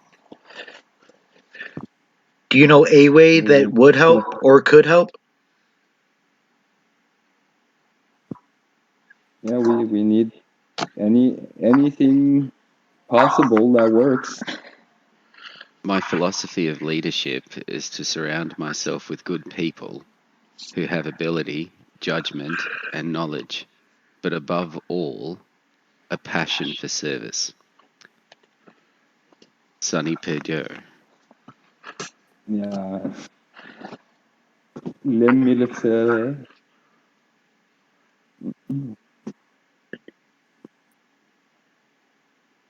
Are you But yeah, at least go ahead. are you in the company of others? Could we help get more motivation into this? I mean, bring them in. Yeah. All in time. If you build it, they will come. It's built. Yeah, that's what I'm saying. We need to actually just start boosting so we get the wider audience, because let's be honest, we're just talking to the same masky nerds we always talk to, and they're not going to be the like first ones to hit the street. Let's be honest. You know, we need the wider activist community with us.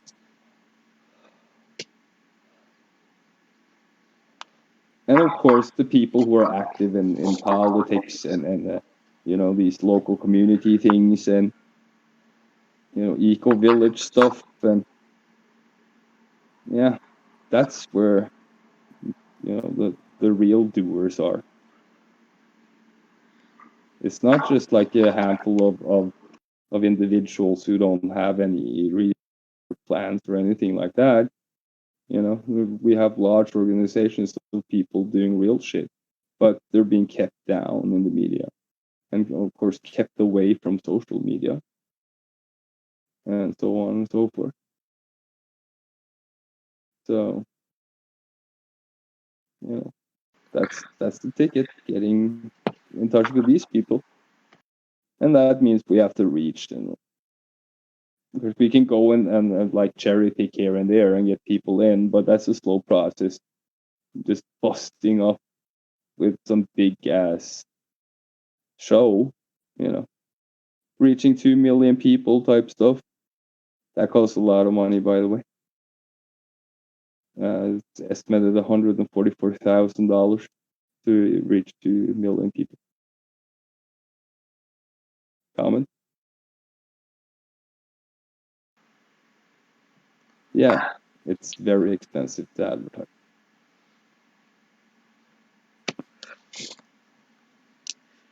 And that's why they keep it that way, so people can't communicate and come together and start working with these different systems on a larger scale to affect more people. Because when the people stand up, they're a lot harder to put down and keep down.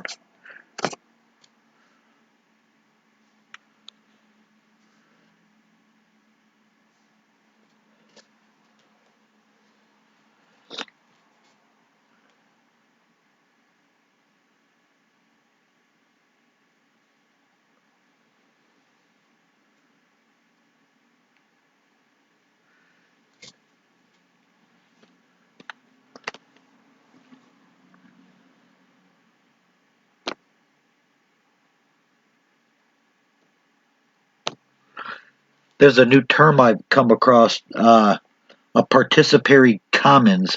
It's an emergent field of collaborative potential. It it's not a business, it's not a nonprofit, it's just a group of people working together. And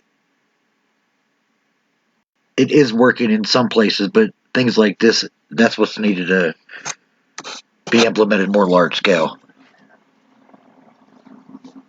And the people that have the resources, the power, the exposure to do those things are not doing that. Mm. Excuse me. I guess we should do the whole thing with microphones and studio sound and faces on camera and the whole thing. That's how we actually get people watching. But of course, I'm talking to the wrong crowd about that. Everybody's afraid to show their faces, so. But yeah, at the end of the day, I'm really not. So I think we should, seriously discuss, widening this to a more professional format or upgrading it as such. But yeah, do you have a microphone, Nicer? I just got the thing that came with my phone that I use as headphones. Yeah, exactly. So, well, too bad you don't have any studio equipment lying around. I have a fancy ass microphone, like gold membrane type microphone. Ooh, It costs hundreds of dollars. fancy. Yeah, it's for recording vocals and of course instruments and stuff. But I never got around to setting up a studio, and I had to save the world instead of making music. So I got into that instead. So fuck you, world, for fucking up my hobby. But yeah. Now, please help us unfuck you. Well, I'm thinking we should bring stuff like that into the mix. Whatever artistic, whatever we have on board. I know we have a lot of people like making beats and stuff like that. We can just make it into more professional productions and have intro music from people on the team and whatever professionality we can achieve. You get it. Yeah. At least when it comes to the layout and intro and all that stuff, we can do that a lot better than we're doing right now. This is of course just more or less a dry run of something that will hopefully become a professional thing. But we have to start somewhere. The way I assessed it, it's better we start like this and actually turning it into meetings, exchanging ideas and that kind of stuff.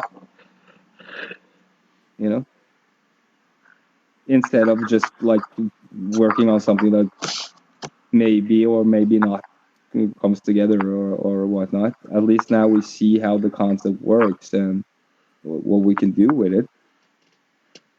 That kind of stuff. I'm not wearing lipstick. Yeah, like I told Mark earlier when I sent him a picture of myself, like we're all pretty like grimy looking motherfucker. Like that's who we are, like working class normal people. And Yeah. we're not necessarily made up pretty type. Well, we look real. What can I say? So yeah, you just have to work with what we have.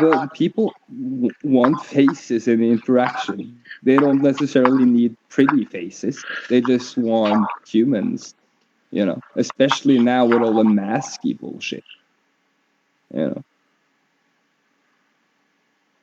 I'm not talking about anons this time. I'm talking about, of course, the COVID bullshit. A lot of people are, not seeing faces almost. So that's kind of important for human communication, to see a face and micro expressions and all that kind of stuff.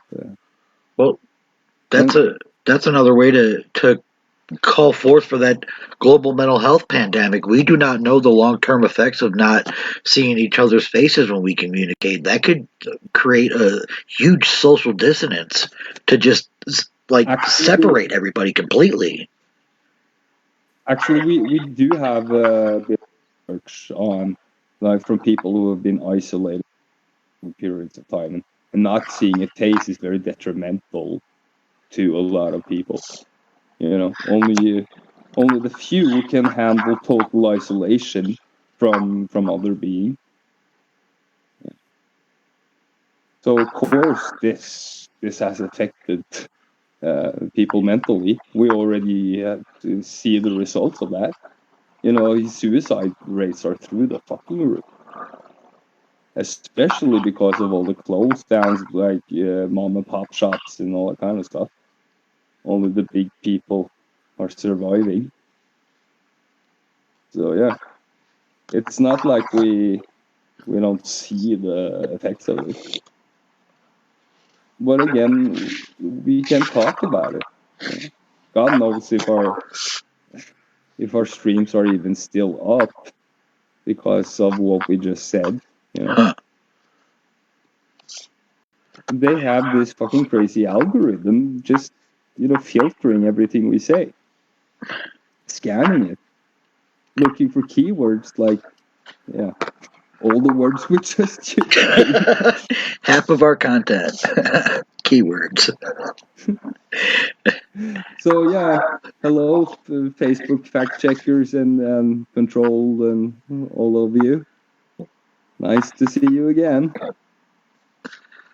Yeah, it's us back at it. And of course, no, we're not going to give up. All right, Van, I'll make you a deal. I'll be as patient as I possibly can until Bezos confirms he has the cure for death. If he succeeded in achieving immortality, all bets are off. I'm watching a lot more other people than just him. He's a recent fish. There's still some old fish there that are running the show. Old school boys from the old school days of the Cold War. George Bush Sr. was one of the senior guys of the old school left, but there's still a few of the old boys left. That pull the strings The behind Old the Boys scenes. Network. The Old Boys Network. Kissinger. Rumsfeld passed away not too long ago. What's happening with Cheney? He did? Yeah. Rest in hell, motherfucker. I mean, for all we know, that's all we know. For all intents and purposes, he's probably in Brazil. Yeah, he's probably on Mars. Where the Nazis took off. He's also in some underground tunnel with Elvis and Hitler. I'm with you. But yeah, the old boys. Yeah, that's exactly who I want to root out system. Especially those who've been like you're inside it for like 50 fucking years or something. Oh my god. Oh my god. Yeah, Rumsfeld. He was around for quite some time. Oh my god. He died? I didn't hear that. Please tell me it was COVID-19. As far as I had a look, they didn't say anything, but it was around the time that the shots were being administered. And it was also around the time that, the VAERS website, after the first month of this year, it just sort of stopped working. Like they just shut it down, and I don't know if they were still taking reports, but they sure as shit weren't publishing them. And there was like 60-something thousand reports in just the first month.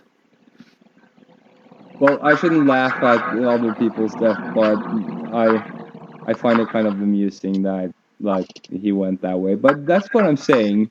Like it's not a plan. You know, they're just tripping by now, and we have to rein them in. You know. Yeah, if it was a big conspiracy theory, by now it's turned into just like a big crazy party, pretty much. It's always been a big crazy party as far as I was concerned. the I'm just seeing that. causing native groups in South America to kill each other for Yeah, their but own sort of we've seen this political pattern. purposes. We've seen this pattern so many times Yeah, you lose count. in history, in animals, and in animal tests, and everything that is about biology. But people don't recognize that you get to a certain point and chaos ensues in the society, and everything gets ripped to pieces, and it's like some evolutionary fail-safe or something. I don't know, like for stopping us from overpopulating. But now it's becoming the problem in itself. So yeah, we're getting to a certain point where of course we're going to go fucking crazy and start killing each other off even worse than now, is what the evidence is pointing to. And that's the scenario I don't want to, or like I'd like to give think to my that's a scenario nobody grandchildren. wants to see. Oh, don't say that. I can show you some Dark Souls. Yeah, but they. Well, yeah. But yeah, at the end of the day, I There's always understand too multiple much ways about. to do things. Yeah, I There's more understand too than one much way. about how pain is fed back through the system, and you're going to get your share of it anyway. And it's not a smart decision to bring it into the world in such amounts, and it will actually slow down human evolution on the whole. And of course, that's where I'm like, I guess I have kind of a hobby, like evolving into a higher being. And I want everybody to like be on board with that hobby. It's really cool. You can like yeah, get a level above yourself, so to speak. But anyway, until we get to that point, I just want people to understand that it doesn't have to be a fucking struggle. We have enough resources to go around. We don't really have too many differences as such. We want things to work. Right now the biggest problems are man-made, sort of artificial obstacles that don't need to be there. The main one being the currency system on the planet. So yeah, let's start talking about fixing stuff. And of course, let's start fixing stuff. We know a lot of stuff we can just do right away, like opening bartering economies locally, and doing the whole time bank share type stuff, and all that kind of stuff. But yeah, let's come together.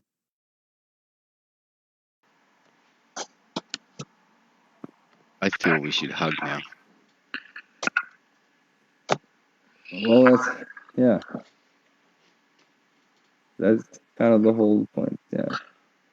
Well, in a way, we are hugging. The vibrations of our voices, it's affecting each other. So when I speak, it comes into you. You speak, it comes into me. That is uh, a form of communication hug, so to speak.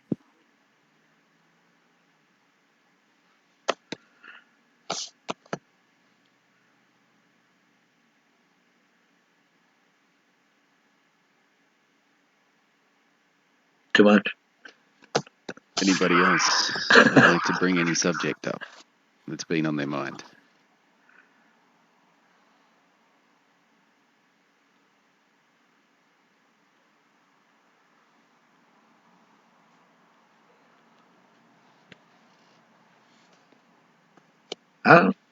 Thor pretty hit it pretty good on point. There's about one or two subjects left. Either continue in the narrative of everything you've been told to do, or stand up and fucking do something about it. Yeah.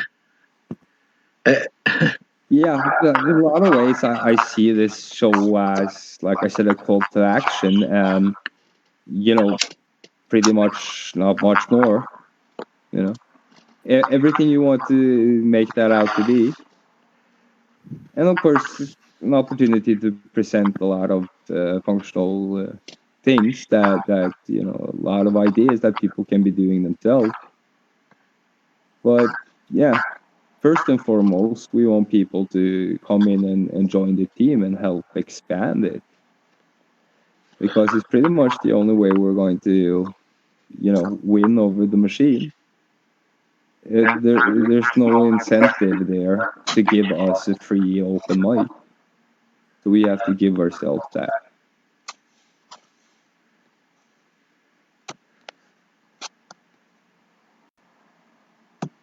We gotta take the power back. Yep. Yeah.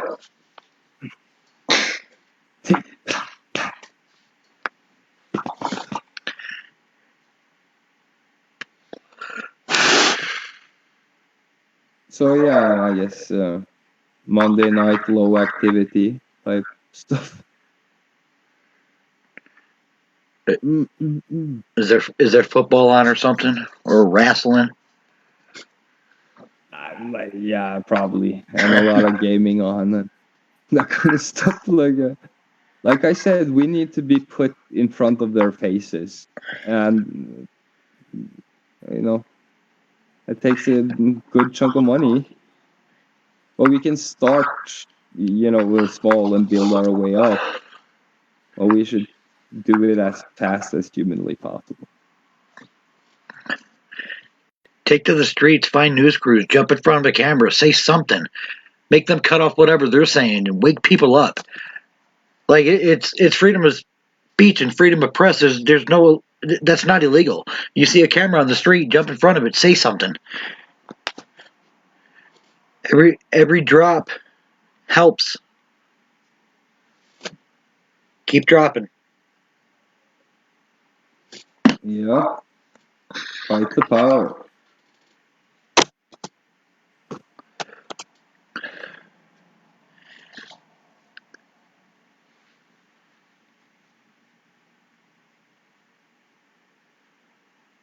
Basically, this is how all the big freedom movements started. Hopefully we can all come together and continue a freedom motion for 3,000 years or so, give or take. However long it takes some people to ascend. Van keeps saying, some people take longer. Maybe we'll need 10 or 20. Yeah, they got to give us what we want. Got to give us what we need. Our freedom of speech is freedom of death. We got to fight the powers that be. Fight the power. That's also Public Enemy, if you didn't get it. Well, yeah. Yeah, these things have already been decided in court, and they've been repressing them ever since.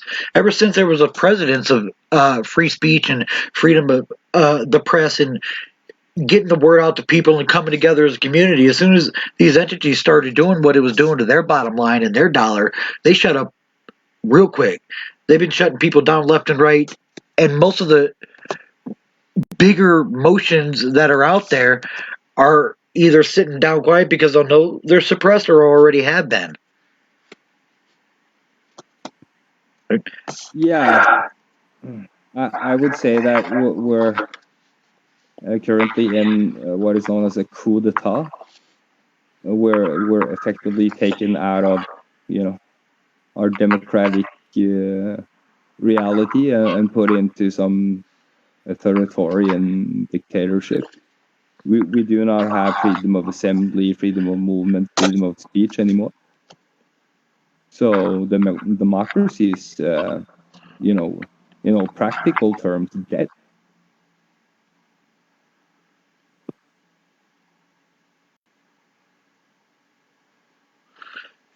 They created all these separations and schisms with their system. We're going to have to backtrack into that system to stop it.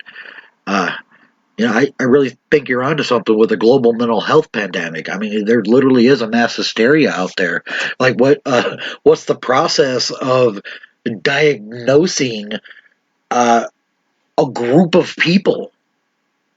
There isn't one. There isn't a president. So if we could infiltrate some scientific or psychological journal with a good paper that creates this, how could maybe it could spin? Any good writers out there with a psych degree? Yeah, I was like, I'll be honest. I have delved into this a bit, and there are studies about the mental health of entire nations, even such. At least proposed ways of measuring this and that. Well, of course, that's no easy job in any way. Well, of course, if we follow a few basic principles, so we see at least the pattern of people being psychotic, in lack of a better term, a danger to themselves and their environment, or non-productive or destructive, or whatever you want to call it.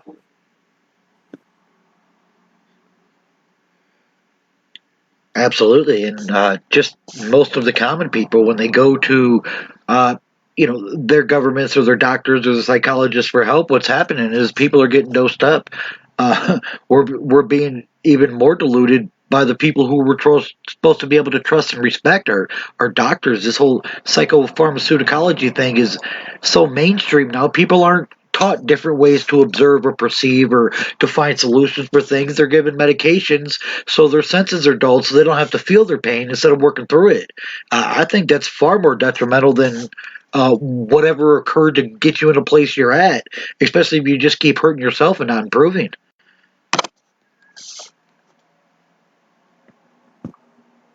Yeah. It's a shame that we have to sit here and be doctors and experts, but that's what it's come to now. So yeah, I guess we just have to get to it. Become experts on everything from advertising through crowdfunding to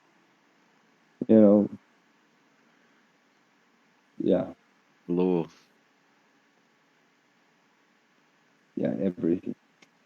Psychology, mass psychology. Sociology. Teaching, setting up schools. Yeah, exactly. Really, I think nothing's going to change for the course of humanity as a whole until there's schools set up to educate people based on people. Vanna said a couple times about by manufacture date, everything's set on, and we all know everybody learns different things in different ways, in different patterns. And the fact that higher education is such a large fee that basically chains you to this system, chasing your student loan debt, it's insane. Hold on, wait a second. An 18-year-old can't get a $10,000 small business loan, but I can get a $200,000 student loan? What?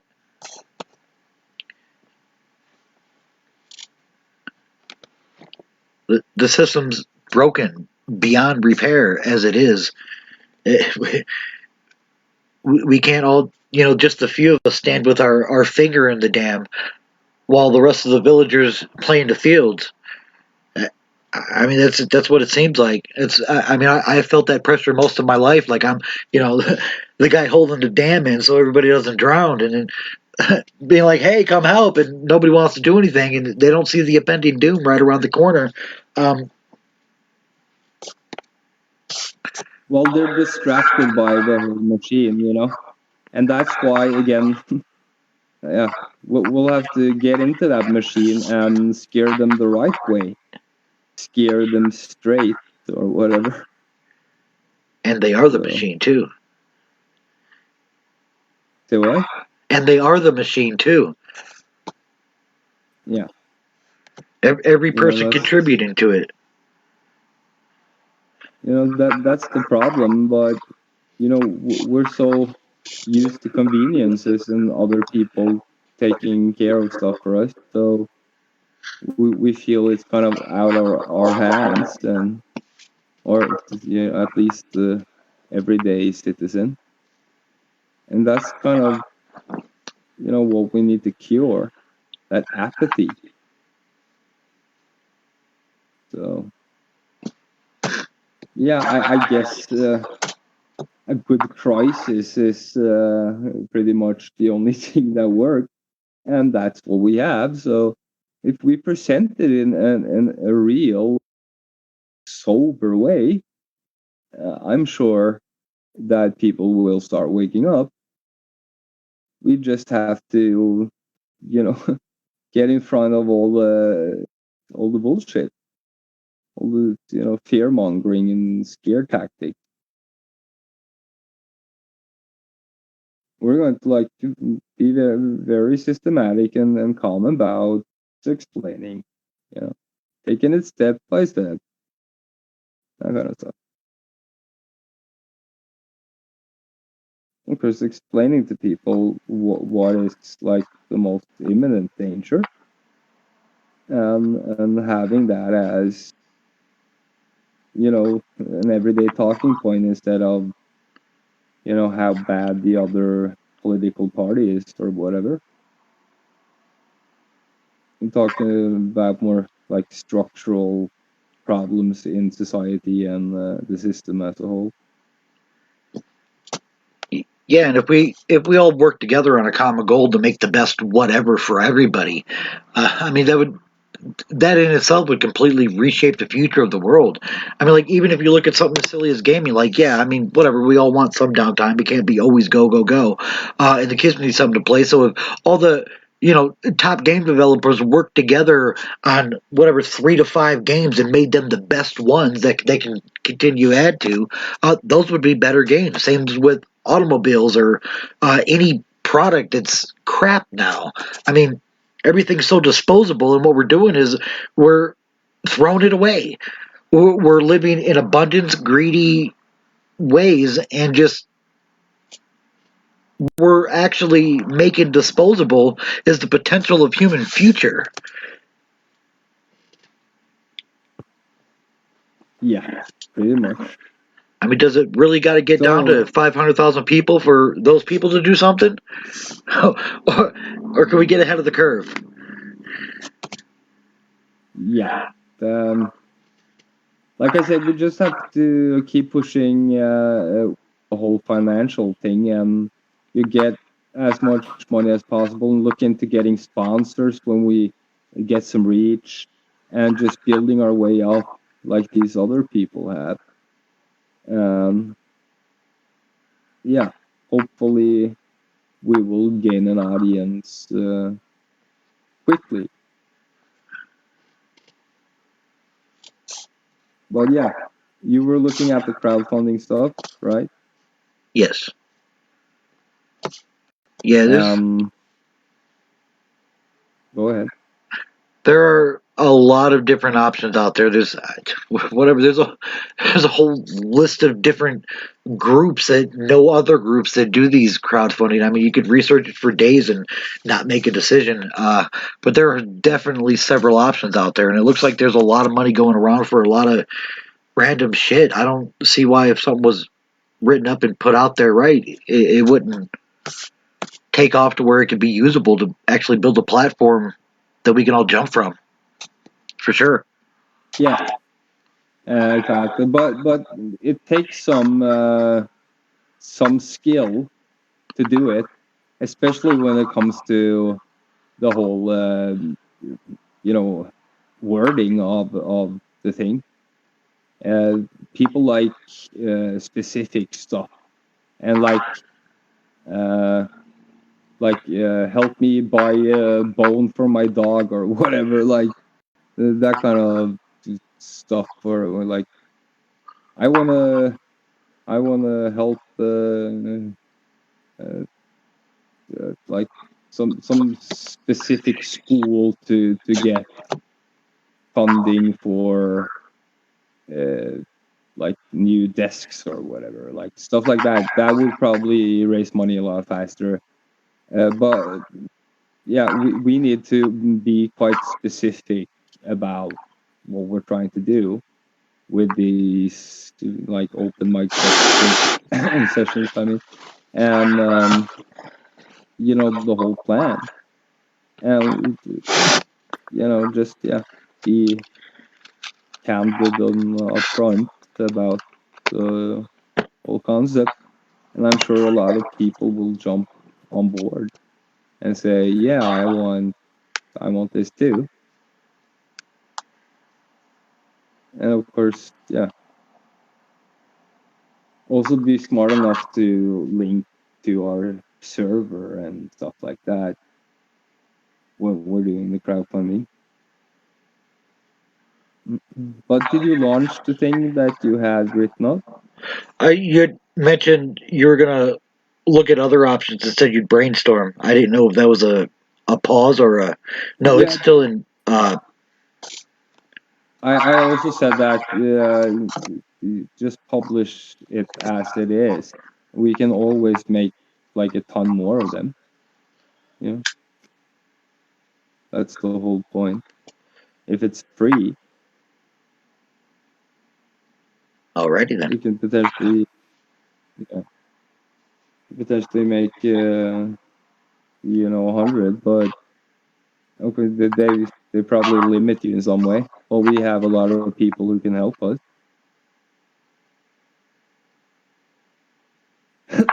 So, Van, did you fall asleep or what? No, not at all. You sound like you're halfway through. But yeah, it's like afternoonish for you, isn't it? No, not quite. Not there yet. Oh, yeah. Yeah, I'm not looking at the clock really.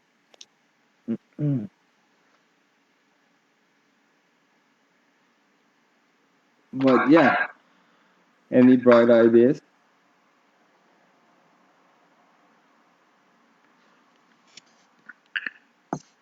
I've heard several so far. Many of them.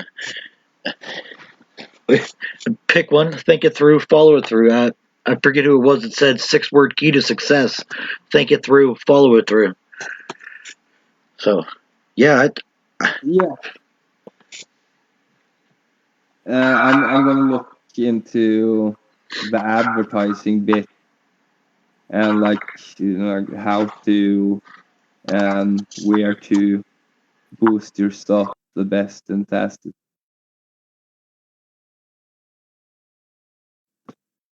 Yeah, yeah. I'll be honest. maybe. That whole scene that kind of sickens me. I watched it develop. Like, I mean, my first computer was just a little block, and with all the crap that they've done with it and all the media hype, man, I've stayed so far away from that. It's uh, you know, at this point, probably detrimental to understanding what's going on nowadays too. Exactly. Yeah, and I'm like currently studying these giant YouTuber people.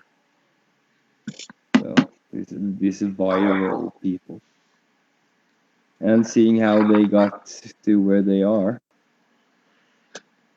Of course, like it makes me even more sad about the state of things. Like some of these people, yeah, some of the videos that went viral for them, that was like that Mr. Beast guy, like he counted to 100,000, and people watched it, like millions and millions.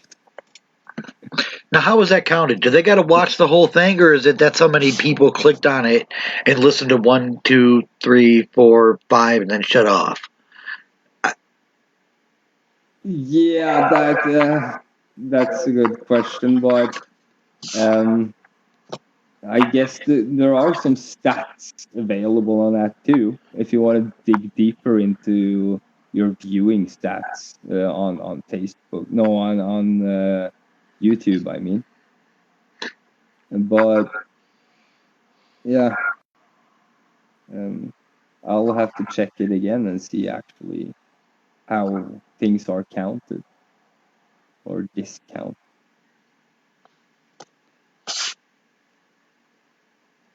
Well, yeah. Pat Girl is back. How are you today? What's on your mind? Cooking. I'm You cooking working? right now. No, I'm Okay. cooking, so I will just be listening. I didn't want it to talk because my English is bad and you guys were recording the whole thing. And it makes me shy a little bit knowing that I can do mistake. Yeah, but I can promise if 40 people are listening, you're lucky. Like almost nobody is actually listening because Oh, Facebook is, okay. stopping us from reaching people.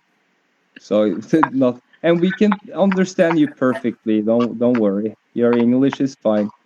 It's What just are you hard cooking? because I want to use words that I use normally in French, but I can't use it in English. So sometimes I try to say a sentence, and either I'm thinking too much about it and I just stop talking, or either I will be talking and just not say what I wanted to say because I don't know how to say it.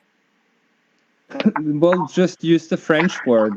A lot of Just, French words are used in English too, so it might be the same word, you know?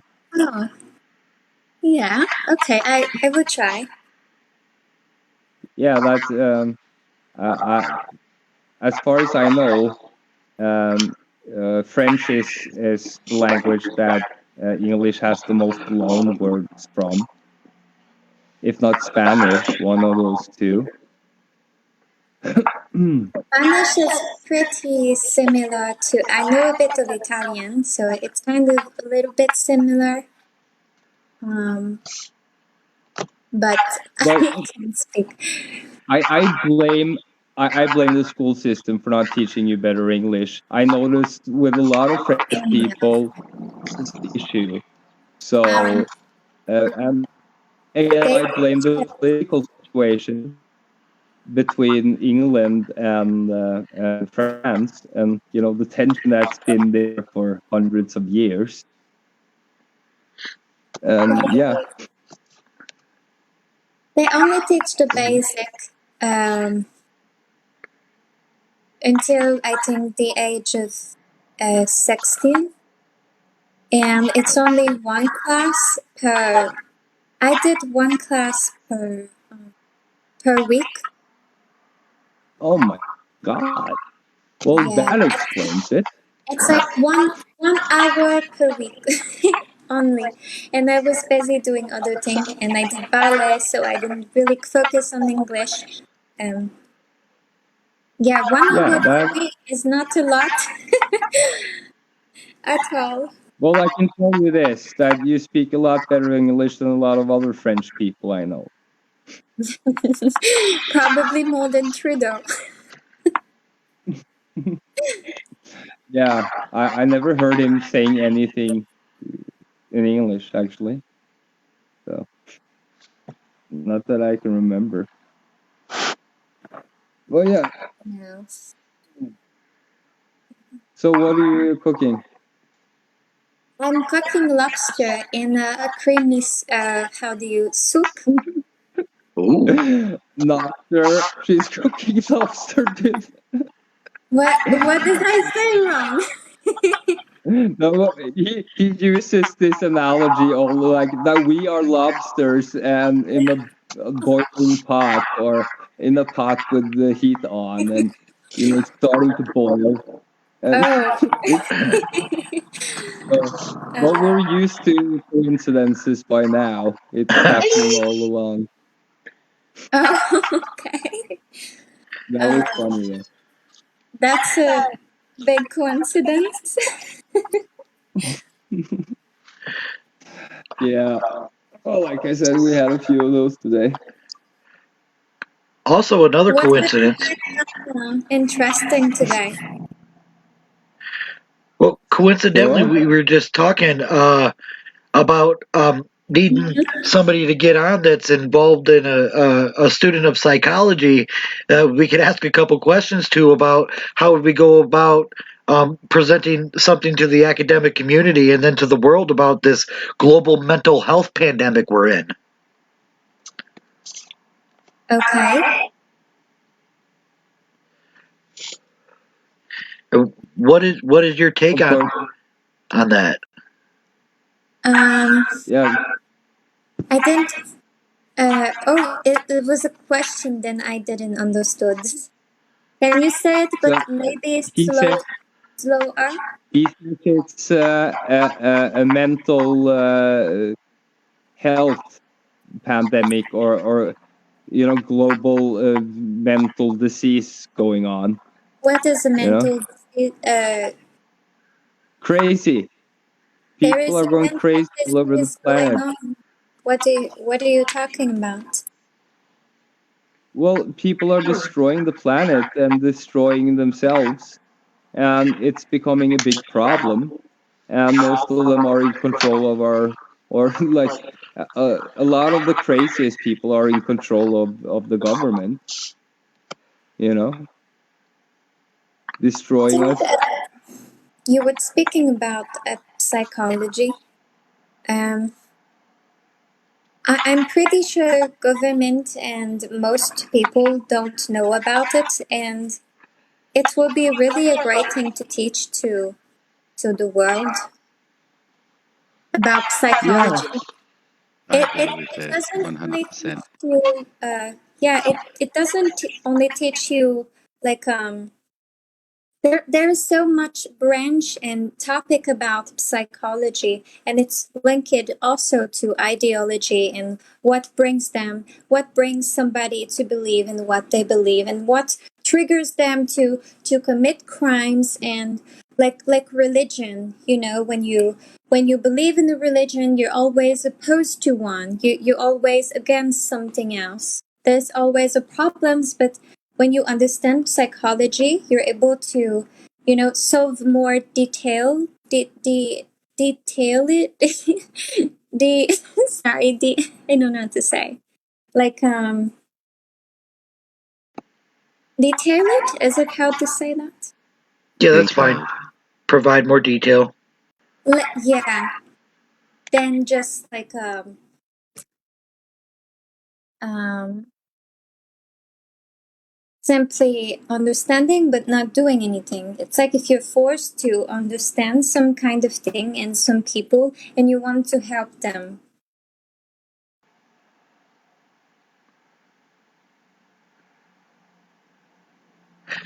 Yes, yes, like that. And it seems as if these large corporations, these governments, these social media devices are all inflicted in a mass hysteria to pay no mind at all at the harm they do to people, the waste they pollute around the world, and they're all sick, and because they're sick and in control of us, they're hurting us. So there's an emergency, a global mental health pandemic because of this.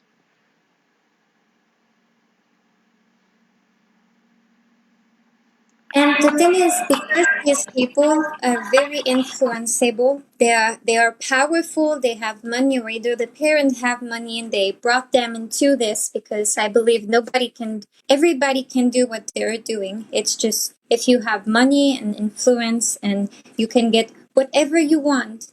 But what I was about to say, if you when you're sick, like you said, people have problems, but they are in power, just like I think I spoke about it to, what's his name, Ninjo, that there is a lot of narcissistic people that have narcissistic minds and who are in power, like CEOs, and it's attract these kind of people because they are um, uh, in needs. The power motivates them, and they seek for that.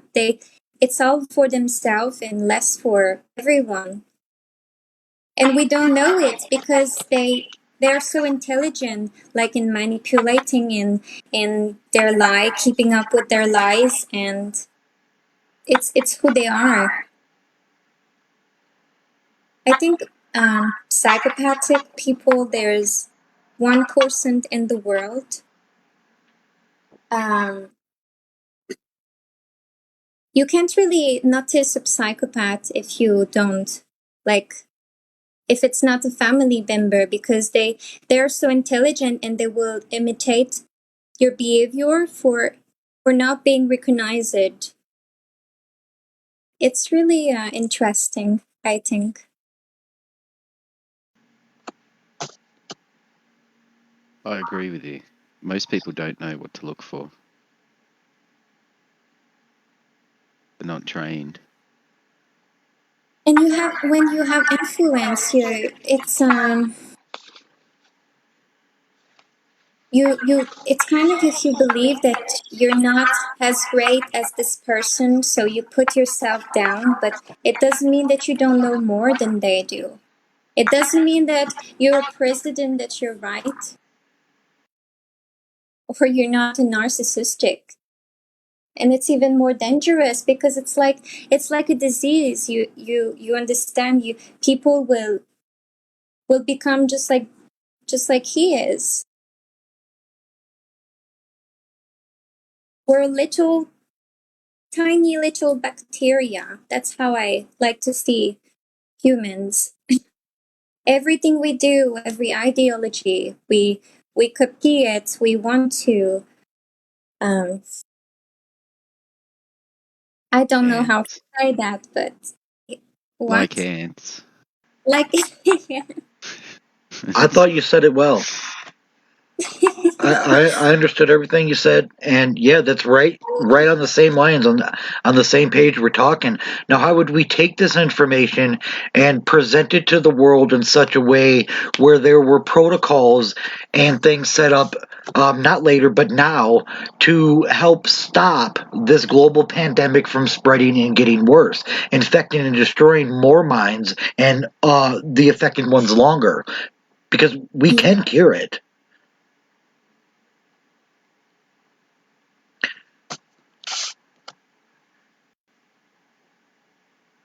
But what steps were taken? Because, like Van said, I mean, we don't have that awareness. Like, we're all not psychologists with those credentials. We all can't see it, just like we're not all doctors that can see COVID or whatever. And this disease. It's like if we just want to trust because, you know, parents and even children, they don't have time to, question what is going on and what is narcissistic, what is psychology. They don't have time for that. So they trust the people that are in power because they know about, they believe they know about these more than they do, and they don't see nothing coming. They don't have time for that. Right, and we know that the World Health Organization is like the big parents of all the medicine people worldwide, or at least they're supposed to be, right? So what are they doing, or who is doing what for people's mental health? Mm-hmm. Because these governments, these politicians, these media sources, these social networking people who are inundating all of our minds with this anti this and hate this crap, and providing all this waste while people are starving, or well, they're responsible for it.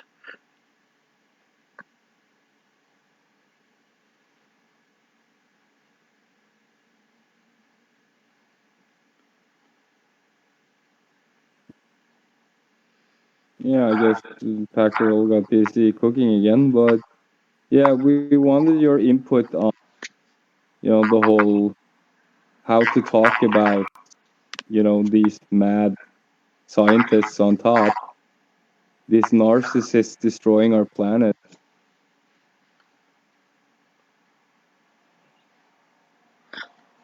Um, do you guys have any ideas how to attract people or to expose this? Well, the easiest way to get traction is, money. So we have to raise money and then pay for No, advertising, and then I don't think it's only just money. It's people want I to do something if they can get something out of it. It's not just about money, but I would say it's I'm not sure. yeah, but yeah, If you the give problem something, is that if we're talking about reaching people, there's only one way to do that, and that's via the media, and the media is controlled. So well, it's like an ideology. It's like a belief. If you can't, yeah, but not, everything is controlled now. Everything is controlled. Nothing grows without the big but companies wanting it to grow. if you want No, no, somebody to but get into your belief system, to believe like you do, and to expose this, and you know, you have to because share it. even you have to share, not only share it, but you have to give a reason to share it, why people need to see it.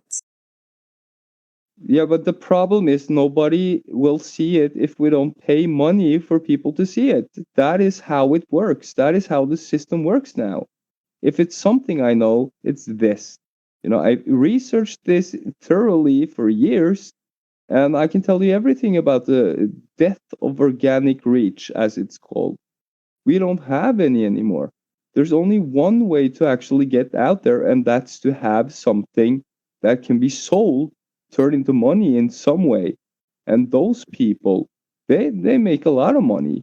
If you're talking about something the kids want to hear about, and you got sponsors behind you, you will get reach. If you're talking about something the kids want to hear about and you don't have sponsors behind you, don't pay for ads, you won't get reach. That's how it is today.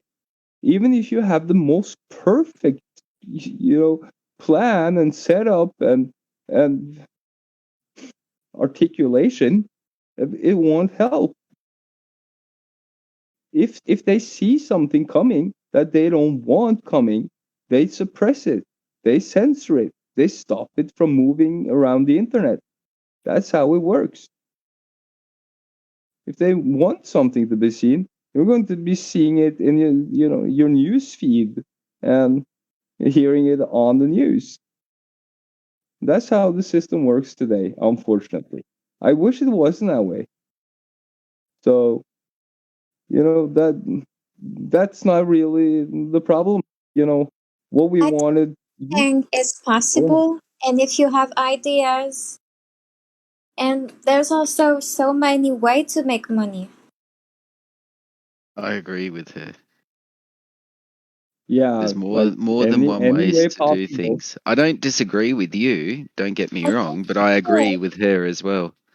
I think you Well, should she said, learn how an ideology is made and get example on ideology that have been created in the past, and you develop like they do. You start and you learn from them, and I guess this is yeah, a but way the to thing gain is, knowledge how to do it. we don't have to reinvent the wheel here. We have enough theory on how to run it properly. the thing is that we can't gain access to do that.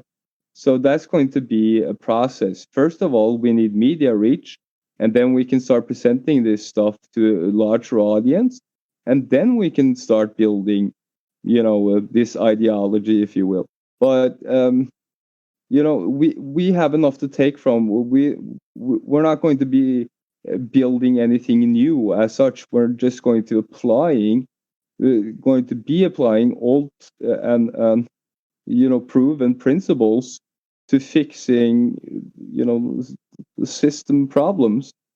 So yeah, don't worry about that part. That part we have in. Everything is about how to present things to people now. How do you reach people? What do you say? What kind of words do you use? How do you present it on the whole? Do you like target specific audiences? Do you go for the whole thing? All that kind of stuff. And the news is a great tool for that. If you can get a way to get in the news, there's million free or thousands of people that can watch you Yeah, or well, getting learn from news it. is like kind of the problem. Like if they feel that you are talking against their interests in some way, they're not going to be putting you on the news. At least not in any way, shape, or form that you will benefit from. They will probably use you as some puppet if they see that necessary, but they will most likely just keep you out. And that's kind of the problem when it comes to us. We are simply just kept out now because we did something that was successful once, and yeah, we paid the price. So now everything is 10 times harder for us. But yeah, any ideas on how to get revenue, I'm all for.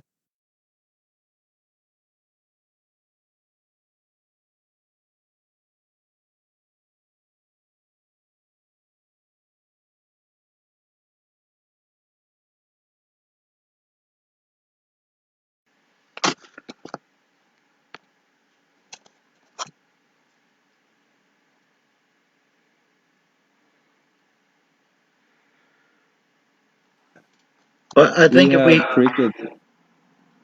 Go ahead. if we have an alternative group presenting the same thing and it's presented from many different ways, it's something that could not be ignored anymore. And that's why it's important to document these things and get them into like mental health journals and start a movement that just touches on it that can expand. Uh, we can't just sit around and be controlled by the media conglomerates. I mean, there's got to be ways around it, through it, to where we can connect with other people and get on the same page and start holding these governments and corporations liable for the damages they cause and the waste they create and the lives that die because they have products sitting on a shelf that could save them. Like, you shouldn't be able to put an analytical price on a human being. The potential is unlimited with the right resources and tools for anybody. Amen. I'm gonna have to go away for a couple of minutes, but you guys keep chatting on.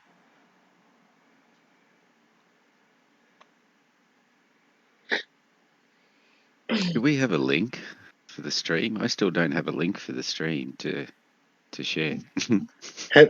Well, if you look on the Facebook where it's being streamed to, in the description of the stream, there's a link, and also the screen that you'll see when you pull it up, there's also a link at the end of the caption on the top. Yeah, it's Okay. a series of numbers and letters. It's different every time. Currently, the one I see on the screen is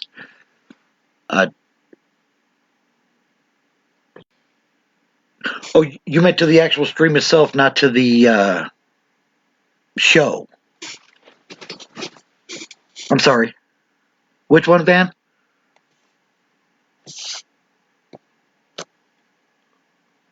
Hello?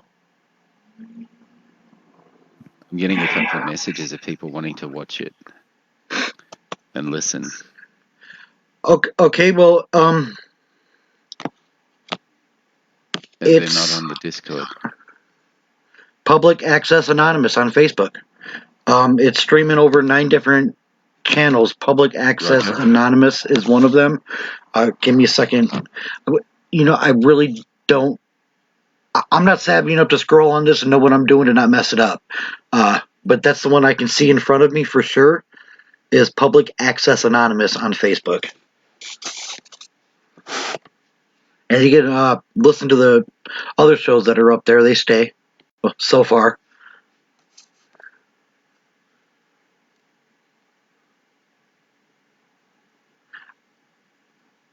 I like the fact that we're unscripted.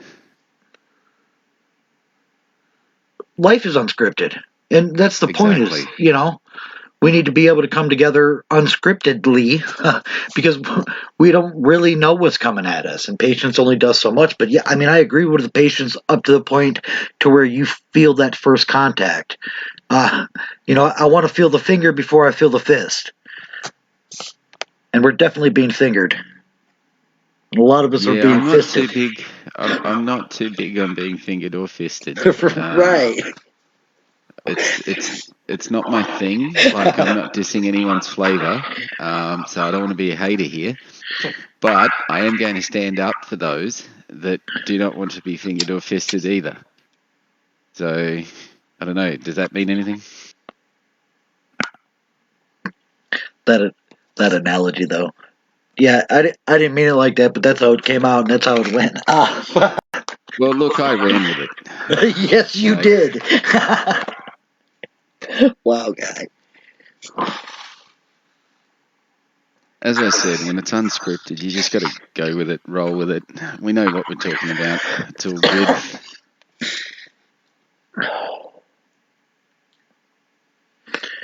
Yeah, I put together a couple images to pop up yesterday. That's literally the amount of scripting that went in. I had an idea and I had a picture and I could put it up, and that was that. Like,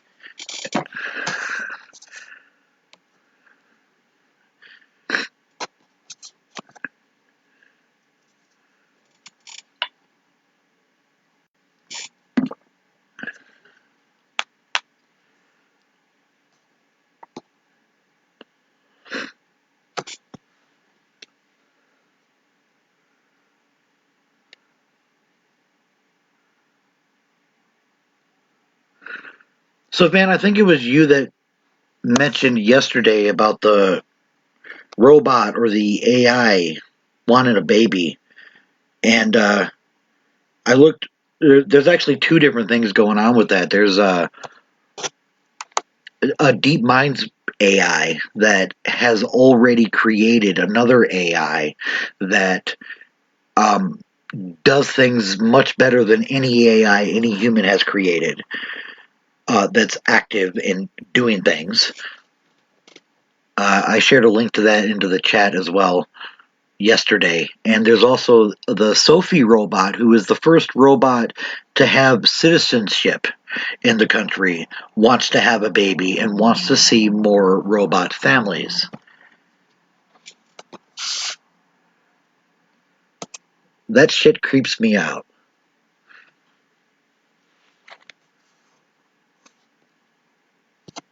Are you there, Vin? That shit was written into its programming. I mean, wouldn't it Can have you to hear have me? been? Yeah. Yeah, look, I can understand trying to attempt at giving a robot the appearance of free will. But a set of procedures, instructions, philosophical laws, if you will, and mathematical equations, is a way to teach it the basics. From there, the basics. If you teach it the core, the right core principles, everything else will be fine. Well, it does have legal citizenship, just like any entity, and we can't restrict its rights, right? Yet people can't get legal citizenship. You gotta Exactly. love that. And the irony of it.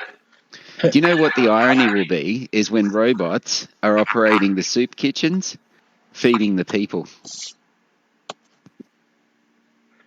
Well, I think a bigger piece of irony will come in where people are feeding the robots. There's a couple movies I saw that went something like that. What was it? Mechanica? Matrix. Matrix is one of them. Yeah. No, I'm with you. I'm with you on that perspective. I read an article, or skimmed through an article, that China apparently has beaten the US on the AI war. And of course, it was hard not to look at it as more fear mongering, because you gotta love the US State Department and its fear mongering. I mean, it's one of its biggest cash cows. You know, like next to $10,000 toilet seats and $20,000 hammers that need to be used overseas. I agree. I don't understand why there's any media suppression at all because assuredly more of the truth would cause definitely more fear and play right into that agenda. Why you gotta lie to us too? Well, it's one of those things where you got one lie for the people, and then you got one lie for the troops, and then you've got a lie for the people and the troops. And it gets to the point where they paint themselves into a corner. And because they've been lying to the troops for so long, at whatever level they find out, they've it's almost like they've decided to treat the troops as like an obsolete kind of thing and move to robots and then focus on the most trusted, easily brainwashed troops and get them to operate the droids. Well, they're almost autonomous now. Well, as long as you've got sentry mode on the droid, you can pretty much set up a perimeter. Well, exactly, and that's there. In addition to those things, there are now drones the size of a grain of sand used for surveillance. There's a link posted to that too, if somebody wants to look more into that. Yeah, these things are real and happening now. The problem isn't just big robots; they are grains of sand for surveillance robots. I mean, how far do we let that get? I've seen some interesting things. Most definitely. I mean, what would it take? 20 of those and 3 attack bots to lock down every quadrant of a city? I mean, you'd need probably $1.2 billion worth of hardware to take down New York. If you were there already and the robots you just unrolled from a shed. I mean... Well, if you're smart, you got robots building robots. And AI is building AIs. That's what that AI does. In fact, it was an AI built to build other robot components. Some of their framework. You look at the video. The guy explained it way better than I ever could. What I see coming is the replacement of security personnel, or the upgrade where you'll get one human or 2 or 3 human personnel with like 8 or 9, maybe 10 droids as backup units that can be used as mobile sentries, bodyguards, soldiers, security, you name it, you know what I mean? And they're going to sort of phase out humans, well, the ones that they can't trust anyway. Well, I understand that and what you're saying, but I think it's much worse than that because with every human you have human error and fallibility, and with these grains of sand bots for surveillance, you don't need more eyes. You have a data stream, and it's infallible, and it can circulate in a way that never shuts off and never stops. All you need is people watching some of that or looking for the pings or whatnot. Not even people for that, because you can have attack bots handle that. If people aren't going to be needed much longer, like the No, physical meat sacks with thinking minds. that's definitely where things are pointing, is the replacement of people in a big way. Yeah, so say there's even 300 families involved in this control the globe Earth scheme, to pretty much have everything they have handed to them on a silver plate and not have to do shit and fuck everybody else. And there's nothing stopping them because they have the power. They have the tanks. They have the minds of the people. They have us locked down in sectors and in our homes, and giving us special passports and telling us what to put in our body, um, and surveilling us with things that are smaller than we can think it's a gnat. Like, you can't even see the things. And this is some type of freedom. Like, I mean, I'm all for things to a certain aspect, but when it comes to the point where I don't know if I walk out of my shower, if there's some weirdo in a mountain somewhere that could see my balls, man, I don't like the thought of that. It's just Just where I'm at. make sure you strike the pose on your good side. That's all. There are no good sides, man.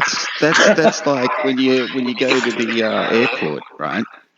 And they go through your phone and check all of your messages and all your pictures and stuff, and they go through your data on your laptop and that. Just make sure you've just got like 200 pictures of your Johnson from every angle possible. So when they're going through your phone, they've at least got something to look at.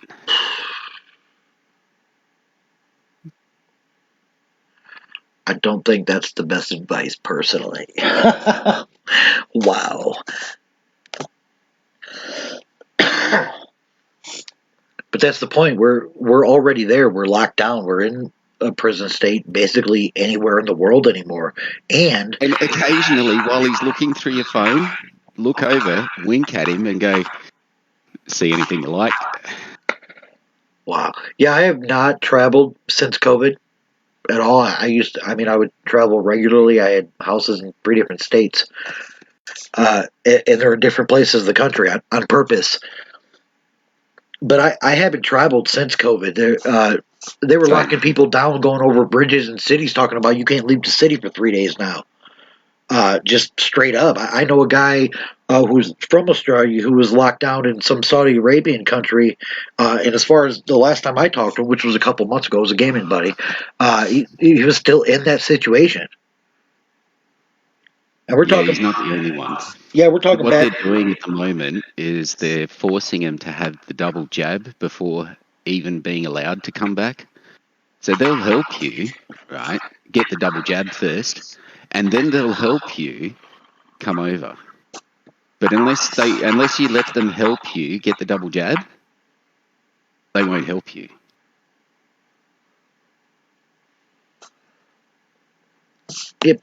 Forcing us to let them control what we put in our body. Like, nah, man, you got to come kill me.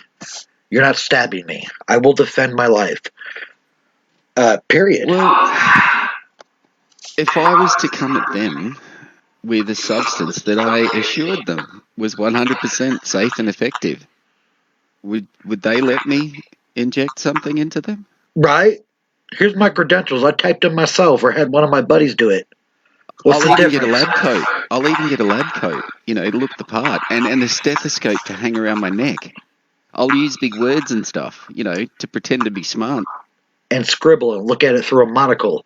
Like, fuck. I'll use a pen instead of a crayon. And a notepad with like a clipboard and everything. Like, I'll go the whole 9 yards. Because you'd be surprised at how easily people submit to authority. Furthermore, will you let me inject your children with this? Come here, give them to me now. See, this is the insanity that just I'm having a trouble grasping. Is, look, I can understand people wanting to get themselves back to normal, I guess, that everybody keeps calling it. But yeah, when it's your children, it's... And see, I've done the research to know what's in it and what's in it and what it does just by themselves, let alone together as a concoction, not mixed with alcohol or cannabis or any of the other plethora of medication that are out there that people are on. You know, I mean, that's not going to cause any side effects at all. I'm sure it's all safe and effective, remember? Yeah, I think you saw me light my bowl. It's just, you know,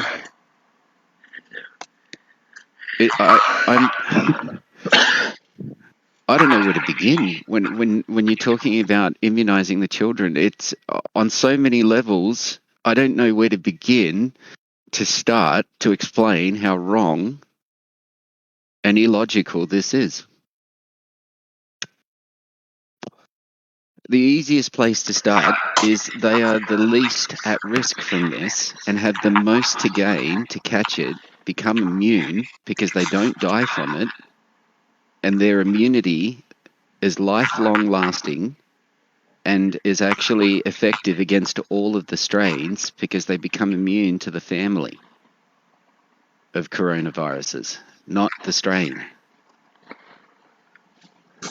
And so far, this vaccine apparently is aiming for the strain, or which strain? I mean, it wasn't effective by the first strain because the first strain's pretty much gone, and that's what the vaccine was so-called invented for. We got the Delta now. And by the time they get a vaccine out for the Delta, we would have moved on to the next one. And this was the whole point of why make vaccines for a flu with such a high survival rate and such a fast mutation rate. I've heard several accounts of a preemptive plan for the rollout of the next big thing in December. I mean, I heard it from 5 different sources I can't find anymore, where people outline these plans that they've seen in hospital protocols in preparation for filling in December. I mean, come on now, how much more obvious can it get? Can I say that? Can barely hear you, V. You can say anything you want, but you've got to turn your volume up.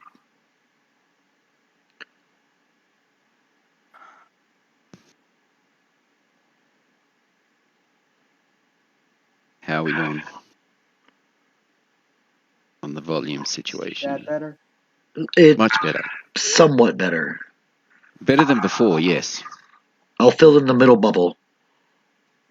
Alright, so if I get a booster, I'm not gonna get it. Like, from any of my, even my parents. I am gonna say I'm not getting a booster. 100%. Because I think it's a very stupid idea. The thing is that they're linking the booster in Israel and they're planning this same setup everywhere else. It's just they're trialing it in different stages all over the place. But in Israel, for you to get your passport, you have to have the booster or the first 2 immunizations. Now, they will only last for 6 months, they said, after which you have to renew your passport. Now, your passport can only be renewed if you get your booster. So they've linked the booster and the passport together in Israel. You with me? And this is just planned to just continue going on and on and on and on, where you just continually get your boosters. They're up to their 5th booster now. Or 5th shot, 3rd booster. That's insane. And now anybody who wants to travel needs to report exactly where they're going, why, and what their medical status is before they do. I mean, that's not a global lockdown. And V, if I could, as an older gentleman, I'll school you on this one piece. When adults hear children speak, they listen for certain things, and there's a huge difference between I'm not taking that shot because fuck that, and I'm not taking that shot because I'm responsible for my own health and well-being, and I don't know what you want to put into my body. I don't have the information, and I don't understand it. I understand that. More than you realize. Cool beans, but like there's a there are buzzwords in every industry, right? And this is like one of my personal hacks. If you listen to a group of people talk long enough, you'll understand their nomenclature. And once you can use their words to tell them why they're not going to do what they want to you, they can't but understand it. True. And then legally they're in a bind. That's the don't give all the secrets away. But yes, that's why I come back to, these conglomerates need to be held responsible for the children dying because they don't get them the medicine they need. And that's just one little piece. That's a metaphor I use that I keep coming back to because if I just wing that, it'll not come out right. So I picked one. I mean, I was hesitant on. I didn't want to get my vaccine, but I didn't really say anything because I didn't know what to say. To like try to convince my parents that I didn't want to get it. There it is. So that was a problem. Spread that to your peers. I am responsible for my body and what goes into it. I don't know what that is. But Or you what got to it let would do them to me. know. You got to let them know that you understand it from their perspective. That from their perspective, they're always going to try and do the best by you. That's their job as parents. That they're hardwired that way. So they're only going by the information that they know. So you can't be too hard on them from that perspective. I mean, and I understand that too. But if they said no to what I said, if I said it, if I explained it more instead of just saying fuck that, and they still said no to me, then I would get mad, you know? Just because I'm a kid doesn't mean I don't understand things. There is no. It You doesn't have mean your rights. You are an individual. You have the right to speak on your own body. There is no. That's not a question, bro. For real, make a statement and just make I am responsible for what goes into my body. No. yes, but then there's the laws of like your parents being responsible for what happens to you medically. Look, man, that's only so much true. If a 15-year-old girl can go get an abortion without her parents' signature, you can say fuck you. You're not putting that in my body. Eloquently, of course. Yes. For real. No, there's a legal standard for that.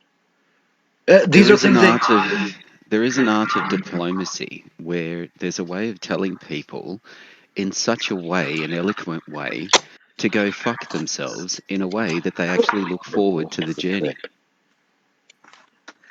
Yes. And that's part of the empowerment movement that I've been on for myself. Like, I feel it was my generation's responsibility to teach you these things before you started using these words the way you do. You know what I'm saying? And Yeah. an extent of that, you're a good example of like the common people who feel a certain way but don't know how to articulate it in such a way where their word is being held as serious. And the first step is to stop asking questions and research before you speak, but make statements. But know what your statement's going to make and stand by it. Like that's what like being an adult is. That's it. My argument about not getting the vaccine was I didn't know how it was going to affect me in the future. And, they still did it, but okay. Like, my opinion doesn't matter, apparently, but I know it does. What do you mean they did it? Did Or they my strap you? concerns. Did they strap you to a chair and inject you like you were in a loony bin, or I mean? Funny thing is, I'm already strapped to a chair. In a sense, I have no control of where I'm going, because I can be forced to go anyways.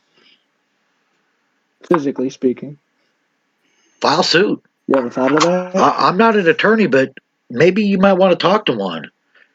That sounds like a huge violation of your personal rights right there, especially being in a chair like that. I mean, you can't stand up and defend yourself like that, right? Or, I mean, it shouldn't matter, but it does in this instance, right? Because I would definitely be more resistant this time if they're planning on giving me a booster or something like that. But yeah. Then again, I also have a 400-pound power chair that is very difficult to physically move, but it can also be put in neutral. So there's that. I believe the whole concept of freedom is so people don't feel forced to feel like they have to do things they don't want to, that they don't feel is right. If it's not, please, somebody school me. Yeah. I'll wait. I won't hold my breath, though.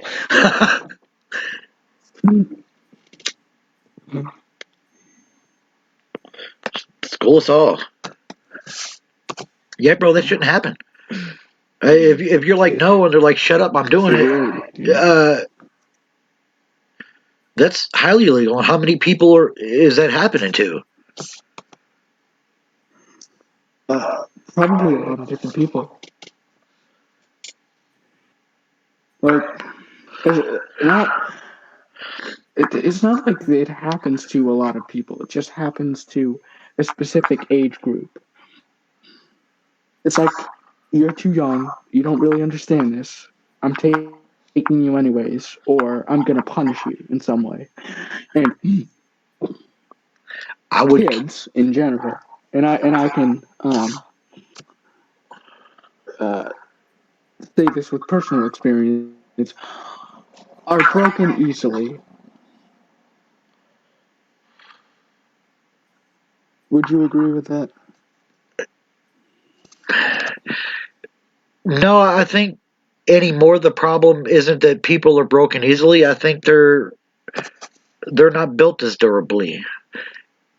And it comes with the fact that we don't connect anymore. People are sending their kids off to schools and daycare while they slave away to put the roof over their head. Yeah, I mean, that's an act of love, having a roof. But what do you, how often do you share your energy with your child that came out of your body that you brought into this world and universe? Like, what is the percentage of time the average parent spends with their actual kid? I mean, waking physical time. I think that's the problem.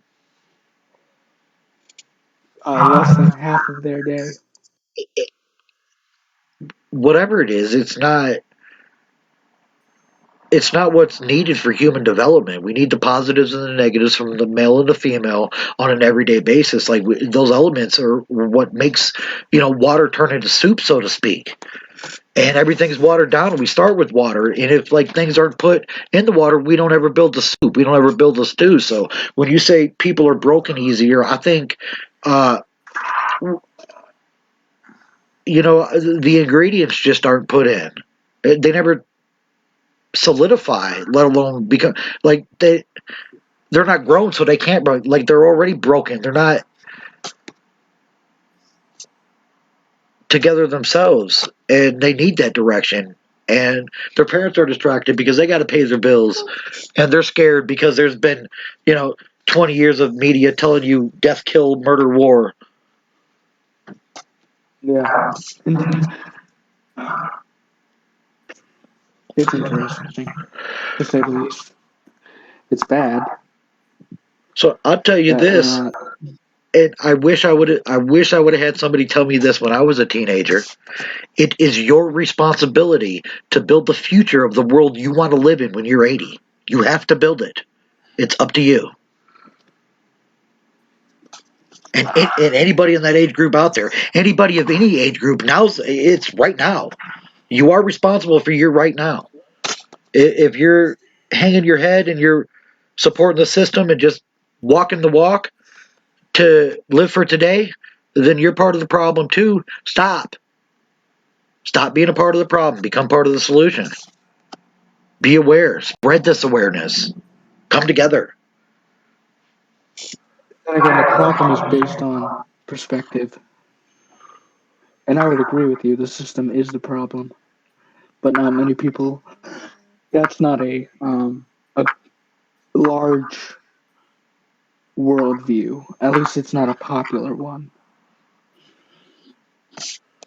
It's not one spoken every day. But it is something that we can all identify with a simple statement. Nobody wants to see their child starve to death. I mean, Yeah. let's start there, and let's make sure nobody has to experience watching their child starve to death. There's so much waste and so many resources where, like, literally, it would take to get like food that is about to go bad to a third world country is one person going from the airport where an airplane came from that city and taking it to the people that need it. Like, all the roads are there, all the pathways are there, the airplanes are built. There's so much waste, it is insane, and we're not doing anything with it. It's just mulling back in, and people are starving because they don't have access to it. And not just with food, but with, money, medicine, education, knowledge. I think that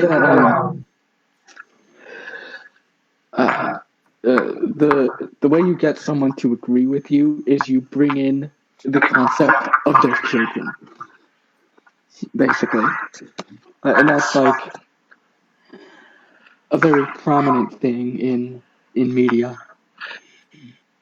Yeah, I don't want. Which is why people are so easily led down the wrong path. I'd rather somebody attempt to explain to me how what I'm saying is not agreeable, so I can improve it. Because I think it's pretty obvious to the people that it's pretty obvious to, and I think most people are just at that hesitation point of like, when's it gonna break?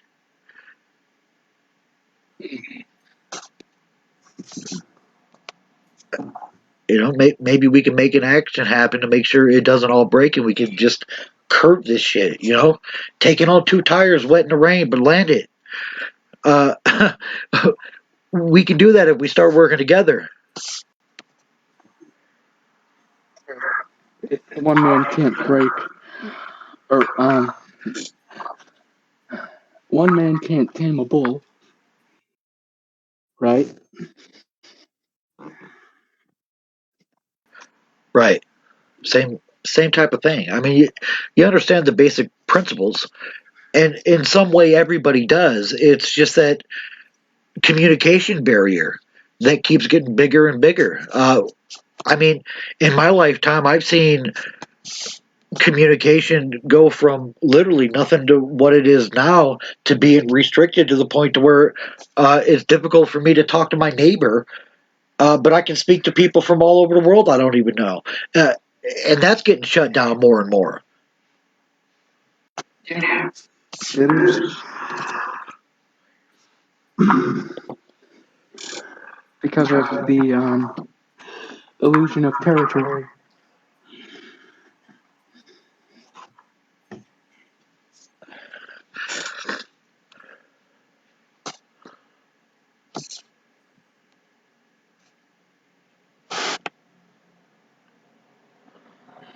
Is there anybody anywhere? Hello. Hello. Hello. Hello. Welcome to This Is Now. What's on your mind?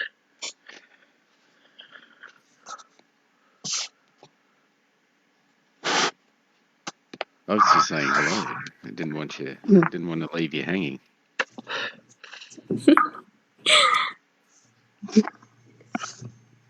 Funny.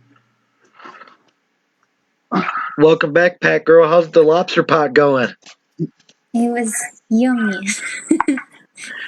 You want a lobster pot? She just did that lobster. Oh.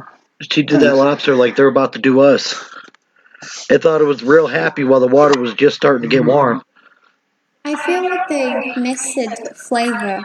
I've been making this for like the second time. The first time was a disaster. And the second time, a little bit better, but like it doesn't have a lot of taste. I feel.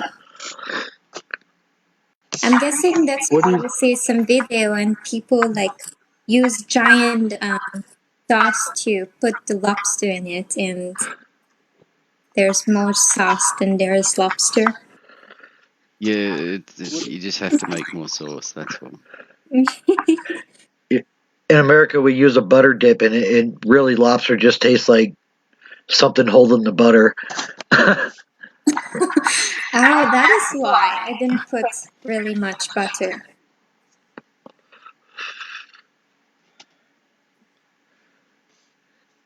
At least the soup is good.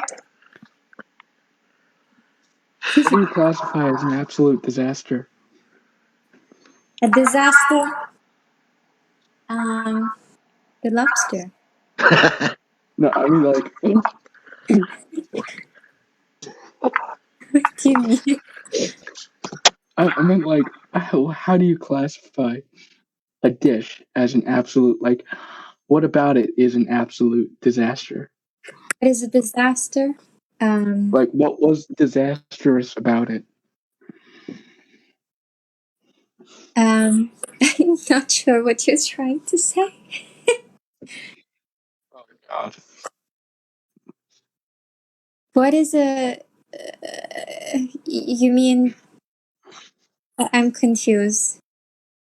Alright, like what about your lobster dish, the first one that you made?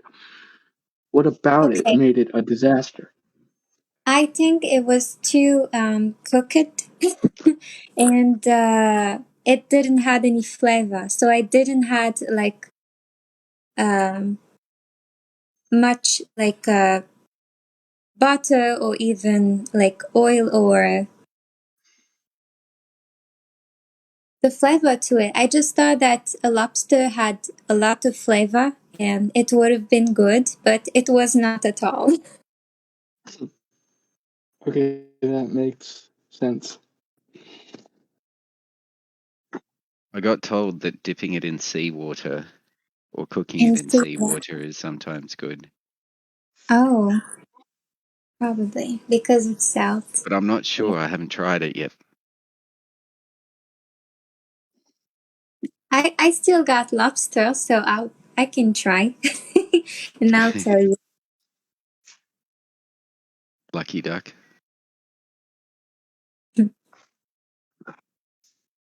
There's a giant rip in my pants. I didn't do it. I didn't do it. It's like all the way down by the heel. It's an annoyance when if I'm trying to put these pants on. My foot just goes straight through the hole.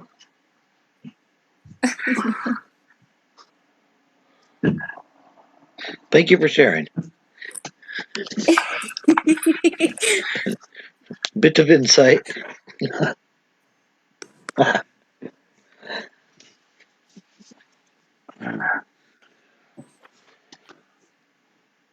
So, did anybody see how Facebook banned another developer for creating an app that you could delete your newsfeed with? Nope. No.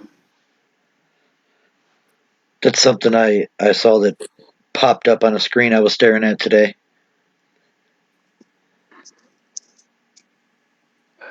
It's like I've been thinking about that analogy of the foundation of all uh the algorithm reach blocker thing. And I was just thinking about it when I was taking a shower, and I'm like, what would I do if I had access to that? And my mind started going in circles and stuff, and it went from to destroying it to getting someone to help me write a virus for it so it wouldn't work or something like that. So that that's really just my thoughts on it.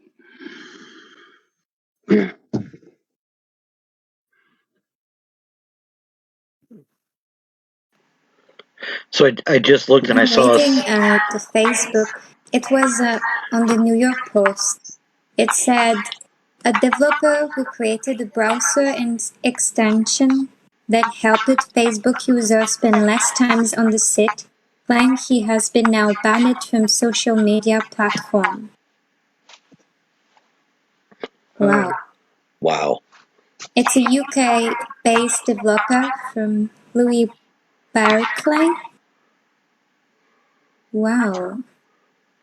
So just so everybody So knows, those are just I got to break in real quick. I just saw, I toggled through my screens, and we are live streaming this on several different channels, but I look regularly, and I just saw we're having trouble playing this video. It still looks like we're still going, but there is an error. So just Yeah, I think they just discovered it because apparently it was. Oh no, maybe I just. Louis Berkeley launched the extension and following everything on Google Chrome in July 2020. Does that mean that they just discovered what he did? well, it says in the Business Insider that I'm looking at. This was 2 days ago. They said that they permanently banned a developer after he made an app to let users delete their newsfeed, and this was 2 days ago. So I'm assuming that happened 2 days ago.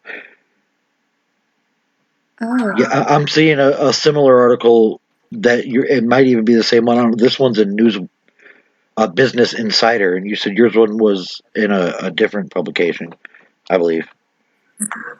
Wait, it's in New York. I'll post it in the news.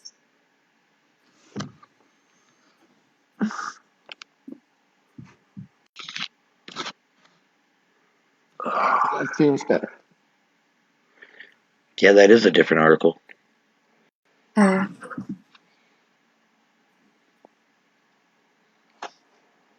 Give me a second. I'll copy mine. See, hey, at least these things are getting out now. I mean, nothing's being done about them, obviously, because they keep happening or whatnot. But Back when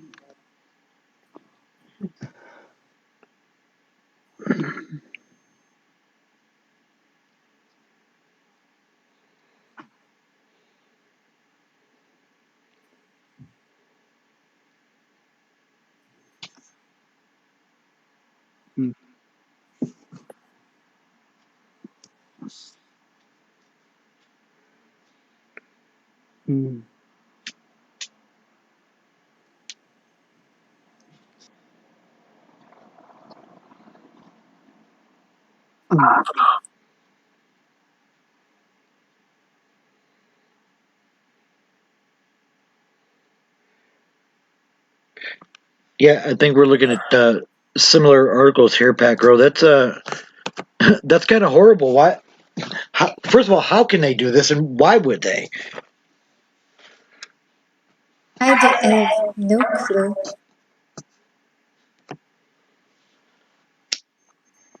Wait, I'm gonna read that. I'm currently looking. Oh, here it is. Just another form of censorship. That was supposed to be outlawed.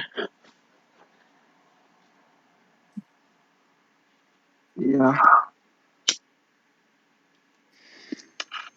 I'm currently looking for a paragraph of text. It's somewhere in here. Perhaps it's some.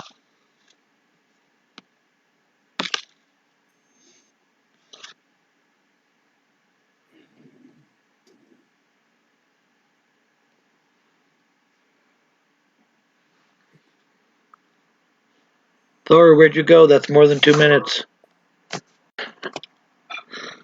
Hello. Thor. He's fallen and he can't get up.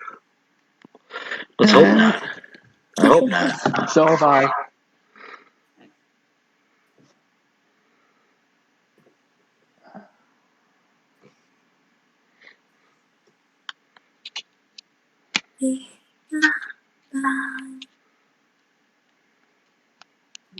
So what's that mean if Facebook bans a developer? That means they just can't put things into Facebook, or like is that some kind of internet jail? Like I'm not techie. I don't even understand what that means.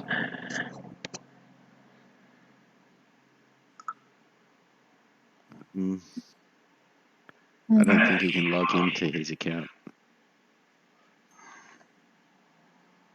if I understand it correctly.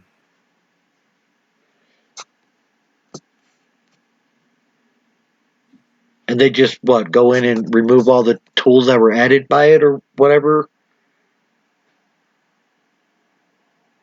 Mm,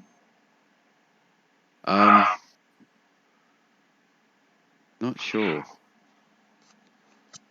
Because they're not supposed to be saving data, so if they're not saving data, how would they have access to it to begin with? And if they can just go in and remove whatever they want whenever they want, like what does that really do?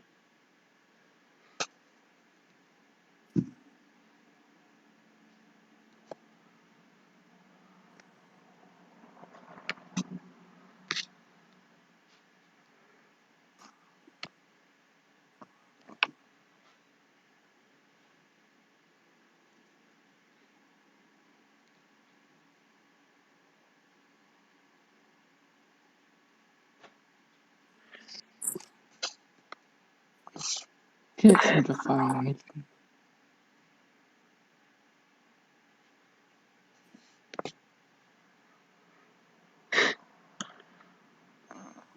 The questions I ask are usually rhetorical. We know what that really means.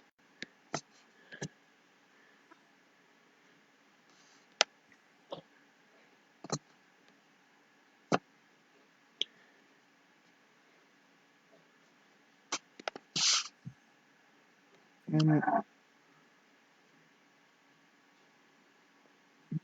I can't seem to find. But there was a speech that I actually read today from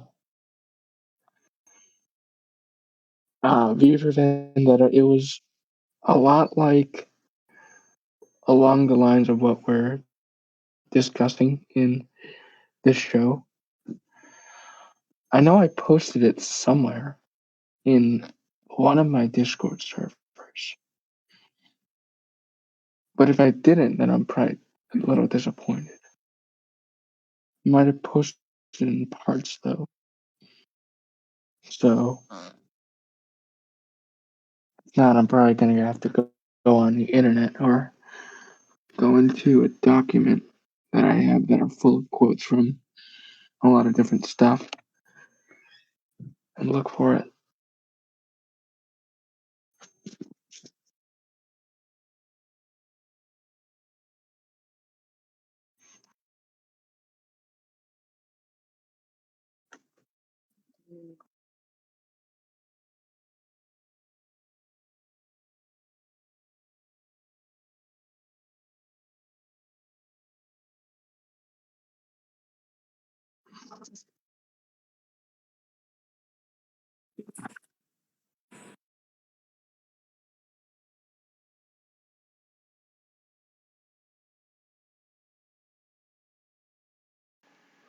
Well, if we're all in our quiet mode now,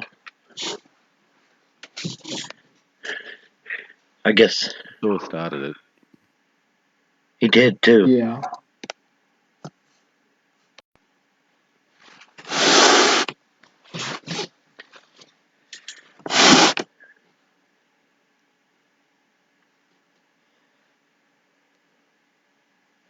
I think we need to get more people in here to discuss more stuff.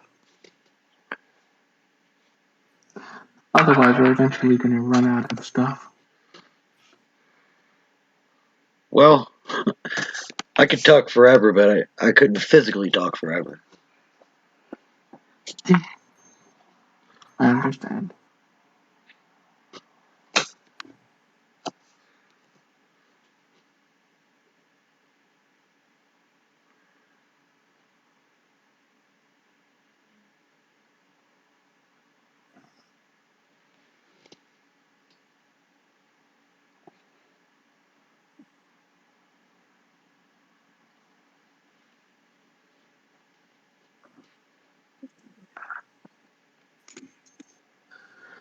Tonight is a school night as well, so I should probably get off soon.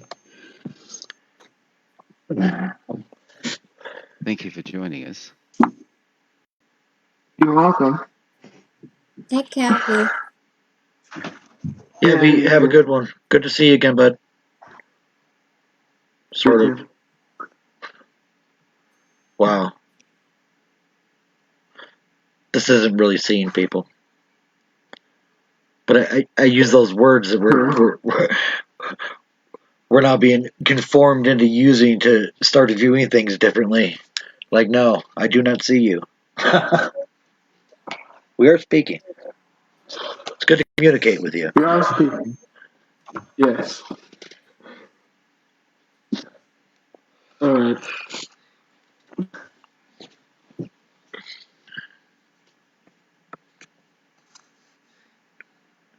Anybody? Anything?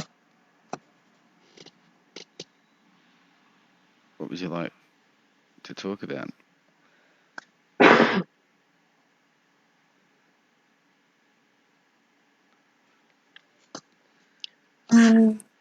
Everything except lobster. Fair enough. I think that's doable.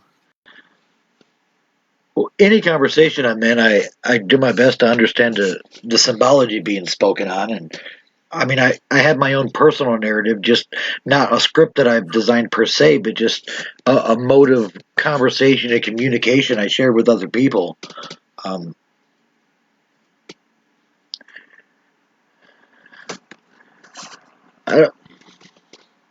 I'm not stuck on topics, just at all, really.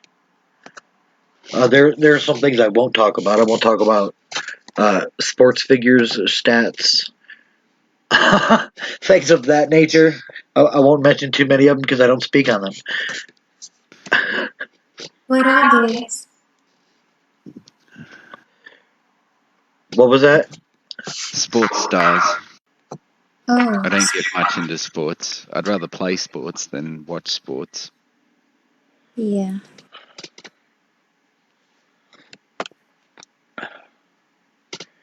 Yeah, that's just a hugely overhyped money making scheme that has everybody thinking in terms of competition against each other. The whole lot of it. Great distraction. Yeah, personally, I've never seen an Olympics type thing where like engineers from all over the world got together for 2 weeks and televised building the best car humanly possible that'll last the longest and uses. There was a DARPA competition where it pitted different robots against each other, and they had to complete a set of sort of tasks. Some of them were opening doors and closing doors and operating turn wheels, levers, different types of door handles, power tools. Some of them had to drive. In like parts of it, your robot actually had to drive a vehicle, and each robot from different countries, different universities, and that was judged based upon how it performed doing these tasks.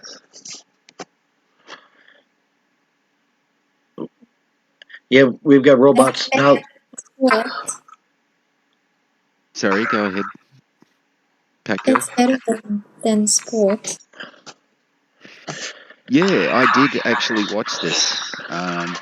I think I've got it saved somewhere. It's the DARPA Robot Challenge. I'd love to see that. There's a lot of waiting because some of them aren't as fast as the others. So their response times are really slow and movements are really slow in some of them. Is that like extreme rock'em sock'em robots? So if you're expecting fast-paced action, you're in for a surprise and a letdown. So what? 10 years until we have robot sports teams, or less? Robot sports game. Whoa. Yeah, like an entire NFL with all of those robots that can do parkour and whatnot. That's got to be cheaper than paying people all that money. I gotta see this.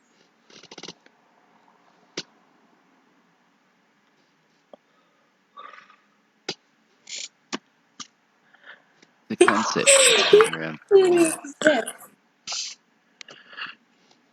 Yeah, They just look like um, not really robots, but you know, in these movies, these it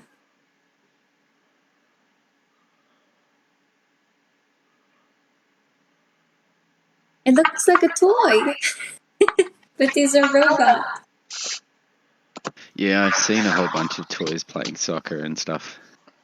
Yeah, I think it's this one that I'm watching. They walk really slowly.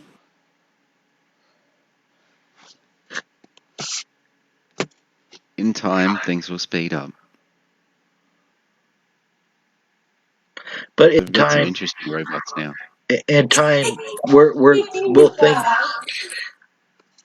will things be designed to work together instead of against each other? Yeah, see, this is the thing. Yeah, that's the thing right there. Future's not written yet. Uh, There's still time. not much. There's always time. Because after that deadline, things aren't going to just cease to exist all of a sudden magically. But there is a deadline nonetheless.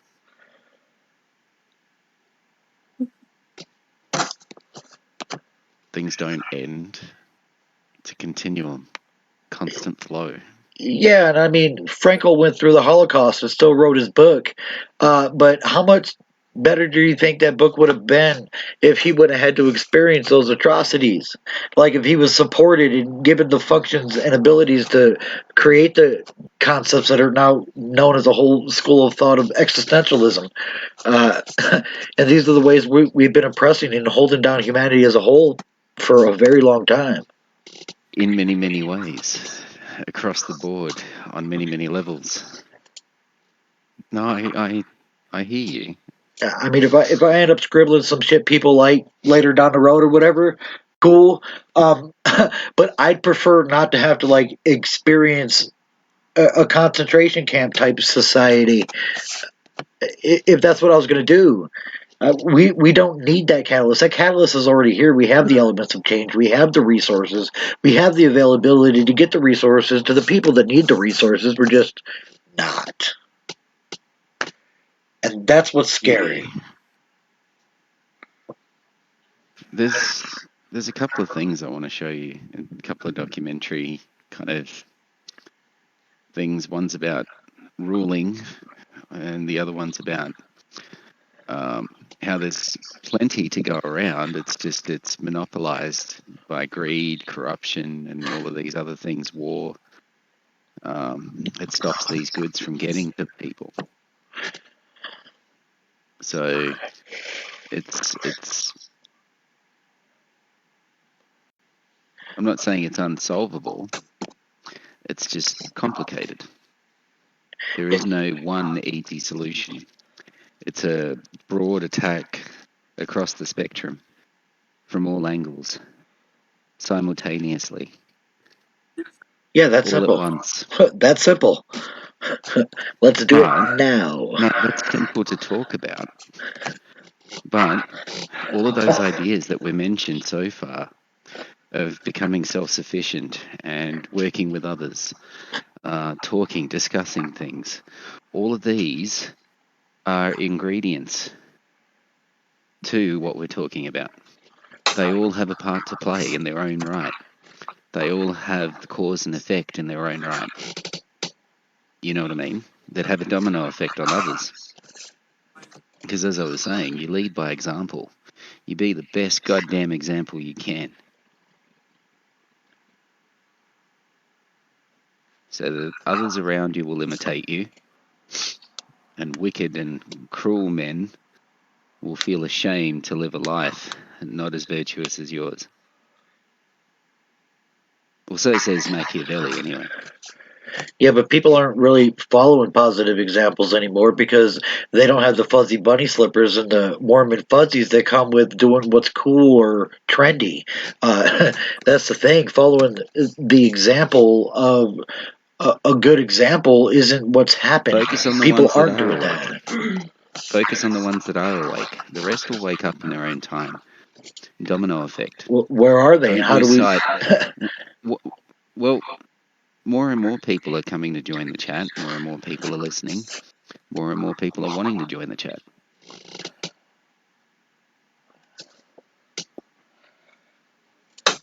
Where are they? Get them on. They can right now. Come on in. All right, go. Where are we at? Hi.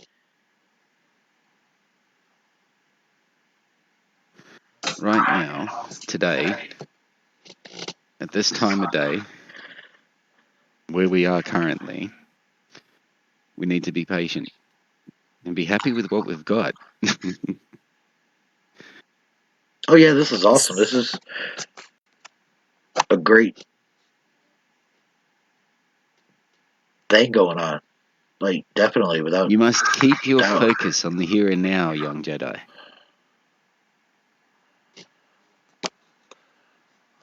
But still be mindful of the future. Well, right now, somewhere, somebody's dying because they don't have medicine somebody has on somebody else's shelf. Yeah, but you didn't put that into motion, and right now it's not within your ability to fix or solve. Does that grant me the strength to change the things I can, and the wisdom to accept the things that I cannot for the time being.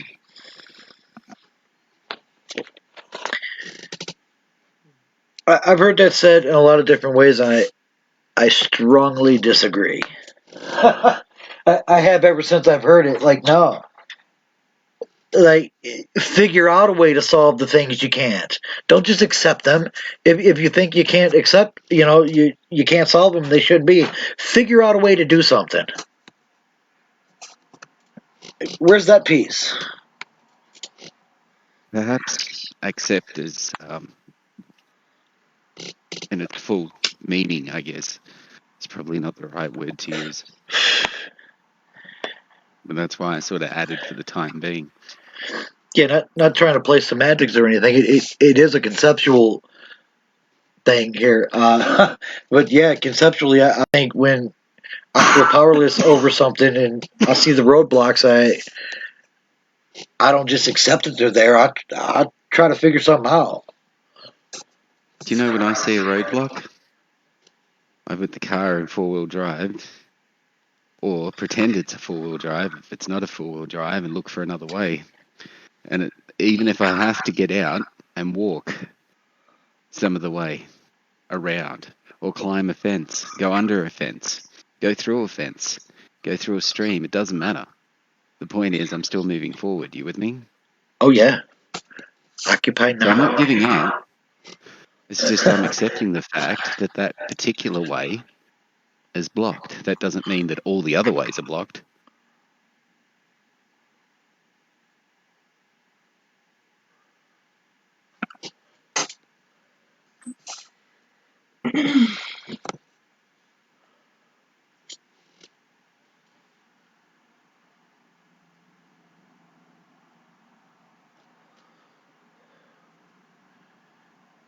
There's one way through though. No, that's the misconception. There are many ways through. Infinite amount of ways when you think about it and think outside the square. You're only limited by your own imagination. Well, And this is where all of us coming together have different ways of doing things. All of us have a piece of the solution, whether we know it or not. And the answers to all the questions are all around us. You just need to see it with the right perspective. Looking at it through the right lens, I guess. Yep, that is one of the first prerequisites is the ability to identify the problem. Yeah, there's a scientific method for things like this. First, identify You get the what problem. I'm saying, though. Yes. You get what I'm saying. I'm not saying like give up, not by any means or any stretch of the imagination. It's more choose your battles, choose your fights, relax, conserve energy, use it when necessary. When when the least amount of energy can make the most results. Strike like the warrior.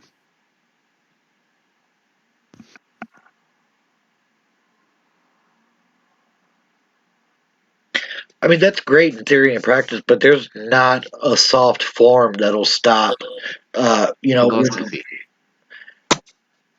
Perspective. Your philosophy can determine your life just as your life can determine your philosophy. And if you've already lived a pretty hard life, you're sort of kind of used to what's coming, if you know what I mean. So it doesn't stress you as much. Well, that sounds like complacency setting in to me. That's what I'm. It's that level of acceptance saying, well, it's going that way, and I can't, do anything anyway. So No. I didn't say I can't do anything. So I'm saying that there's more than one way to do things. well, if what they're Multiple doing ways. isn't stopped, those options are becoming more and more limited every day. The availability and the opportunity to do something is slowly decreasing over time, not improving. So is their ability to hide this mess that they've created for themselves?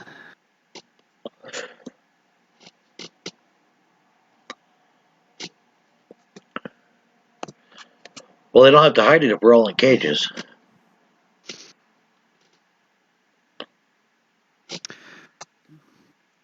We'll see what cards are played.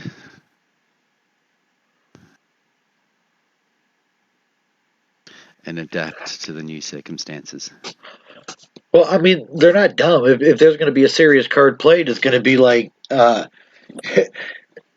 waking up with guns surrounding you. Period. There's nothing you can do because they said so and they have the gun. So what? Not if you don't pose an actual physical threat. If we go back to Assange, all he did was share media that was already published, and look at what they've done to him. I mean, there's many cases like that. Yeah, that's not necessarily true. There's people out there just doing their jobs getting hemmed up. I mean, right or wrong, it's happening. They're just nabbing people up, and those are the ones that we hear about. Those aren't the ones that are like doing good things in their communities that just disappeared and stay on a missing list indefinitely. And that's definitely not the people who were just beat down by the system that never have the opportunity to stand up and speak, that never get their points across or whatever, never gets their voices heard. And if you could take a 16-year-old in a wheelchair and say, "Shut up, I'm injecting you," that's huge, man. That's huge. You can't really look past that. That's a card. That's a big card. They played that. They're doing it all over the place. They're like in schools. Shut up, kid. I'm stabbing you with this. There are always extenuating circumstances to these kinds of actions. Context is missing. So my theory is if you could extrapolate that to something more serious, to where you could come to a point to where there are no extenuating circumstances where that would be okay, and then scale it down with that in mind, would you really come up with a different solution? Or a different perspective? I'm building to, come up with different ideas to form a solution. A person is only as good as these teacher. And if that person from an early age hasn't had somebody as a role model to show the right way of doing things, it leaves him open as a child from an early age to be programmed by others and other people's philosophies. I will agree in part that a person is only as good as their teacher, but I won't leave it up to any person to blame others as a teacher because we're all responsible for learning and teaching ourselves. Whatever I've experienced, I've learned. Whatever I've heard from other people's experience, Yes and I've learned no. something on. And Yes and no. to teach Because self. I've learnt many things from others simply by just observing others. Some of them have no idea that I'm learning from them. Yeah, that's But I'm eternally grateful though. that's an internal thing. That's a human personal responsibility to be your own teacher. Take everything around you and like be you with all that, like the best you can. So in essence, by learning new things and stepping through each day, each moment with that perspective, you are both teaching yourself and learning from yourself, giving you a greater capability to share that with others. At the bottom line, we have a responsibility to learn. I mean, we got the point when we had the responsibility to learn to walk or talk. I mean, okay, some people aren't born with those abilities, so they learn different ones. But um, at the end of the day, it is our responsibility to be our own teacher and to choose what's going to be spread to the next generation and beyond. Yeah, there's all kinds of examples. I mean, you could take the example of people who have done horrible things across the globe throughout time, and you could take the example of people who whatever your version of good or bad is, or reasoning or logic or morals or whatnot. It's up to each person to decide and get this information and educate themselves, and that's really the one of the first steps of awareness to being able to see what's really going on, is to don't just take things at face value. Look deeper into them. Get multiple sources from things before you call them a fact. And I see more commonly people just repeating things they saw or heard second, third, fourth hand, and creating this big hype that a lot of people are just bobbing their head to while we're walking into the pit. I definitely do see a lot of people willingly walking into the pit and fighting me every step of the way while I'm trying to sort of wake them up. It's gotten to a point where I've had to sort of just back off and let them make their own decisions. Everybody has to be free to make their own decisions, even if you know that those decisions are manipulated. They're so intent on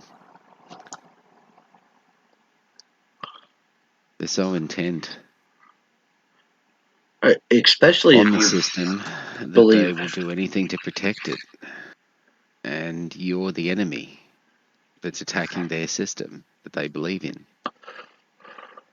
But do they really? Do they really?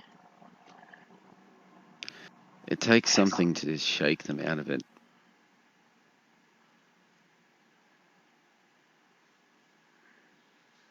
And unfortunately, I think it will be their children being hurt due to their blind belief. Like, I really hope it's not going to be that, but at this point, it's not looking good. Well, if they're already attacking the next generation, and they're growing up with just acceptance of that, right? There's no stopping it. There's literally no stopping it at that point. They're just like so conditioned to be medicated. We're gonna build a dystopia where an alarm goes off in Central Square and everybody stops and takes their fucking pill. If we're allowed to roam free like that,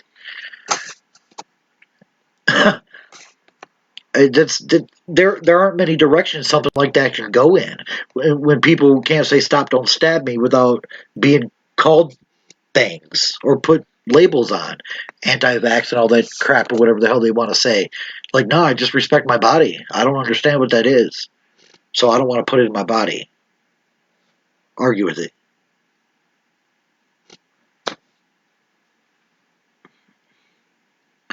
But it's too late for the people who've already got stabbed.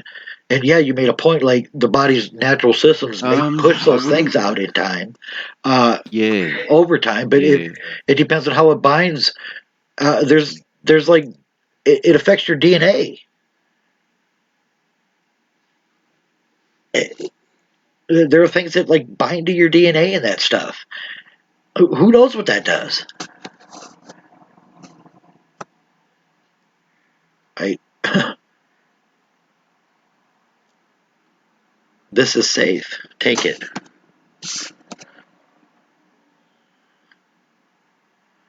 Like if we're that good to be able to present something like that, we could we can get food to starving people, and we can get medicine to people who are dying without simple shit. Like you just basic antibiotics. Like where's the the emergency of the people who are dying without antibiotics?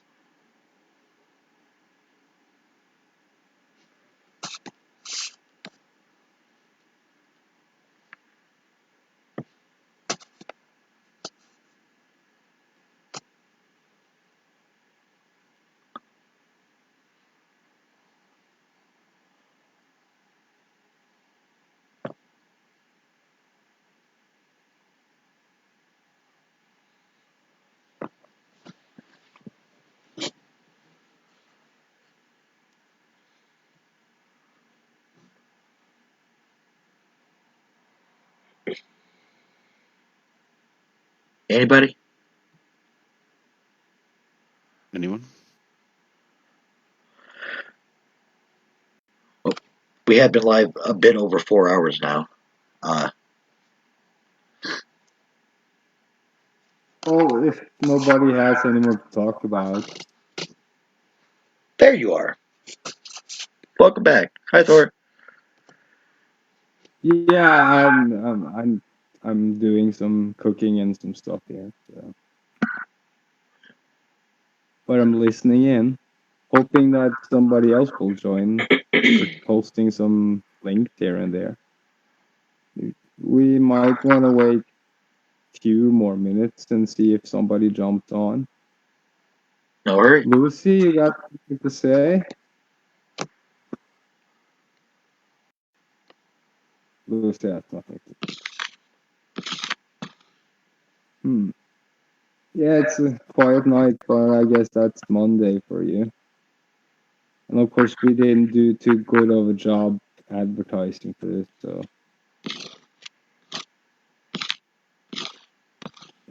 next show we should prepare a bit.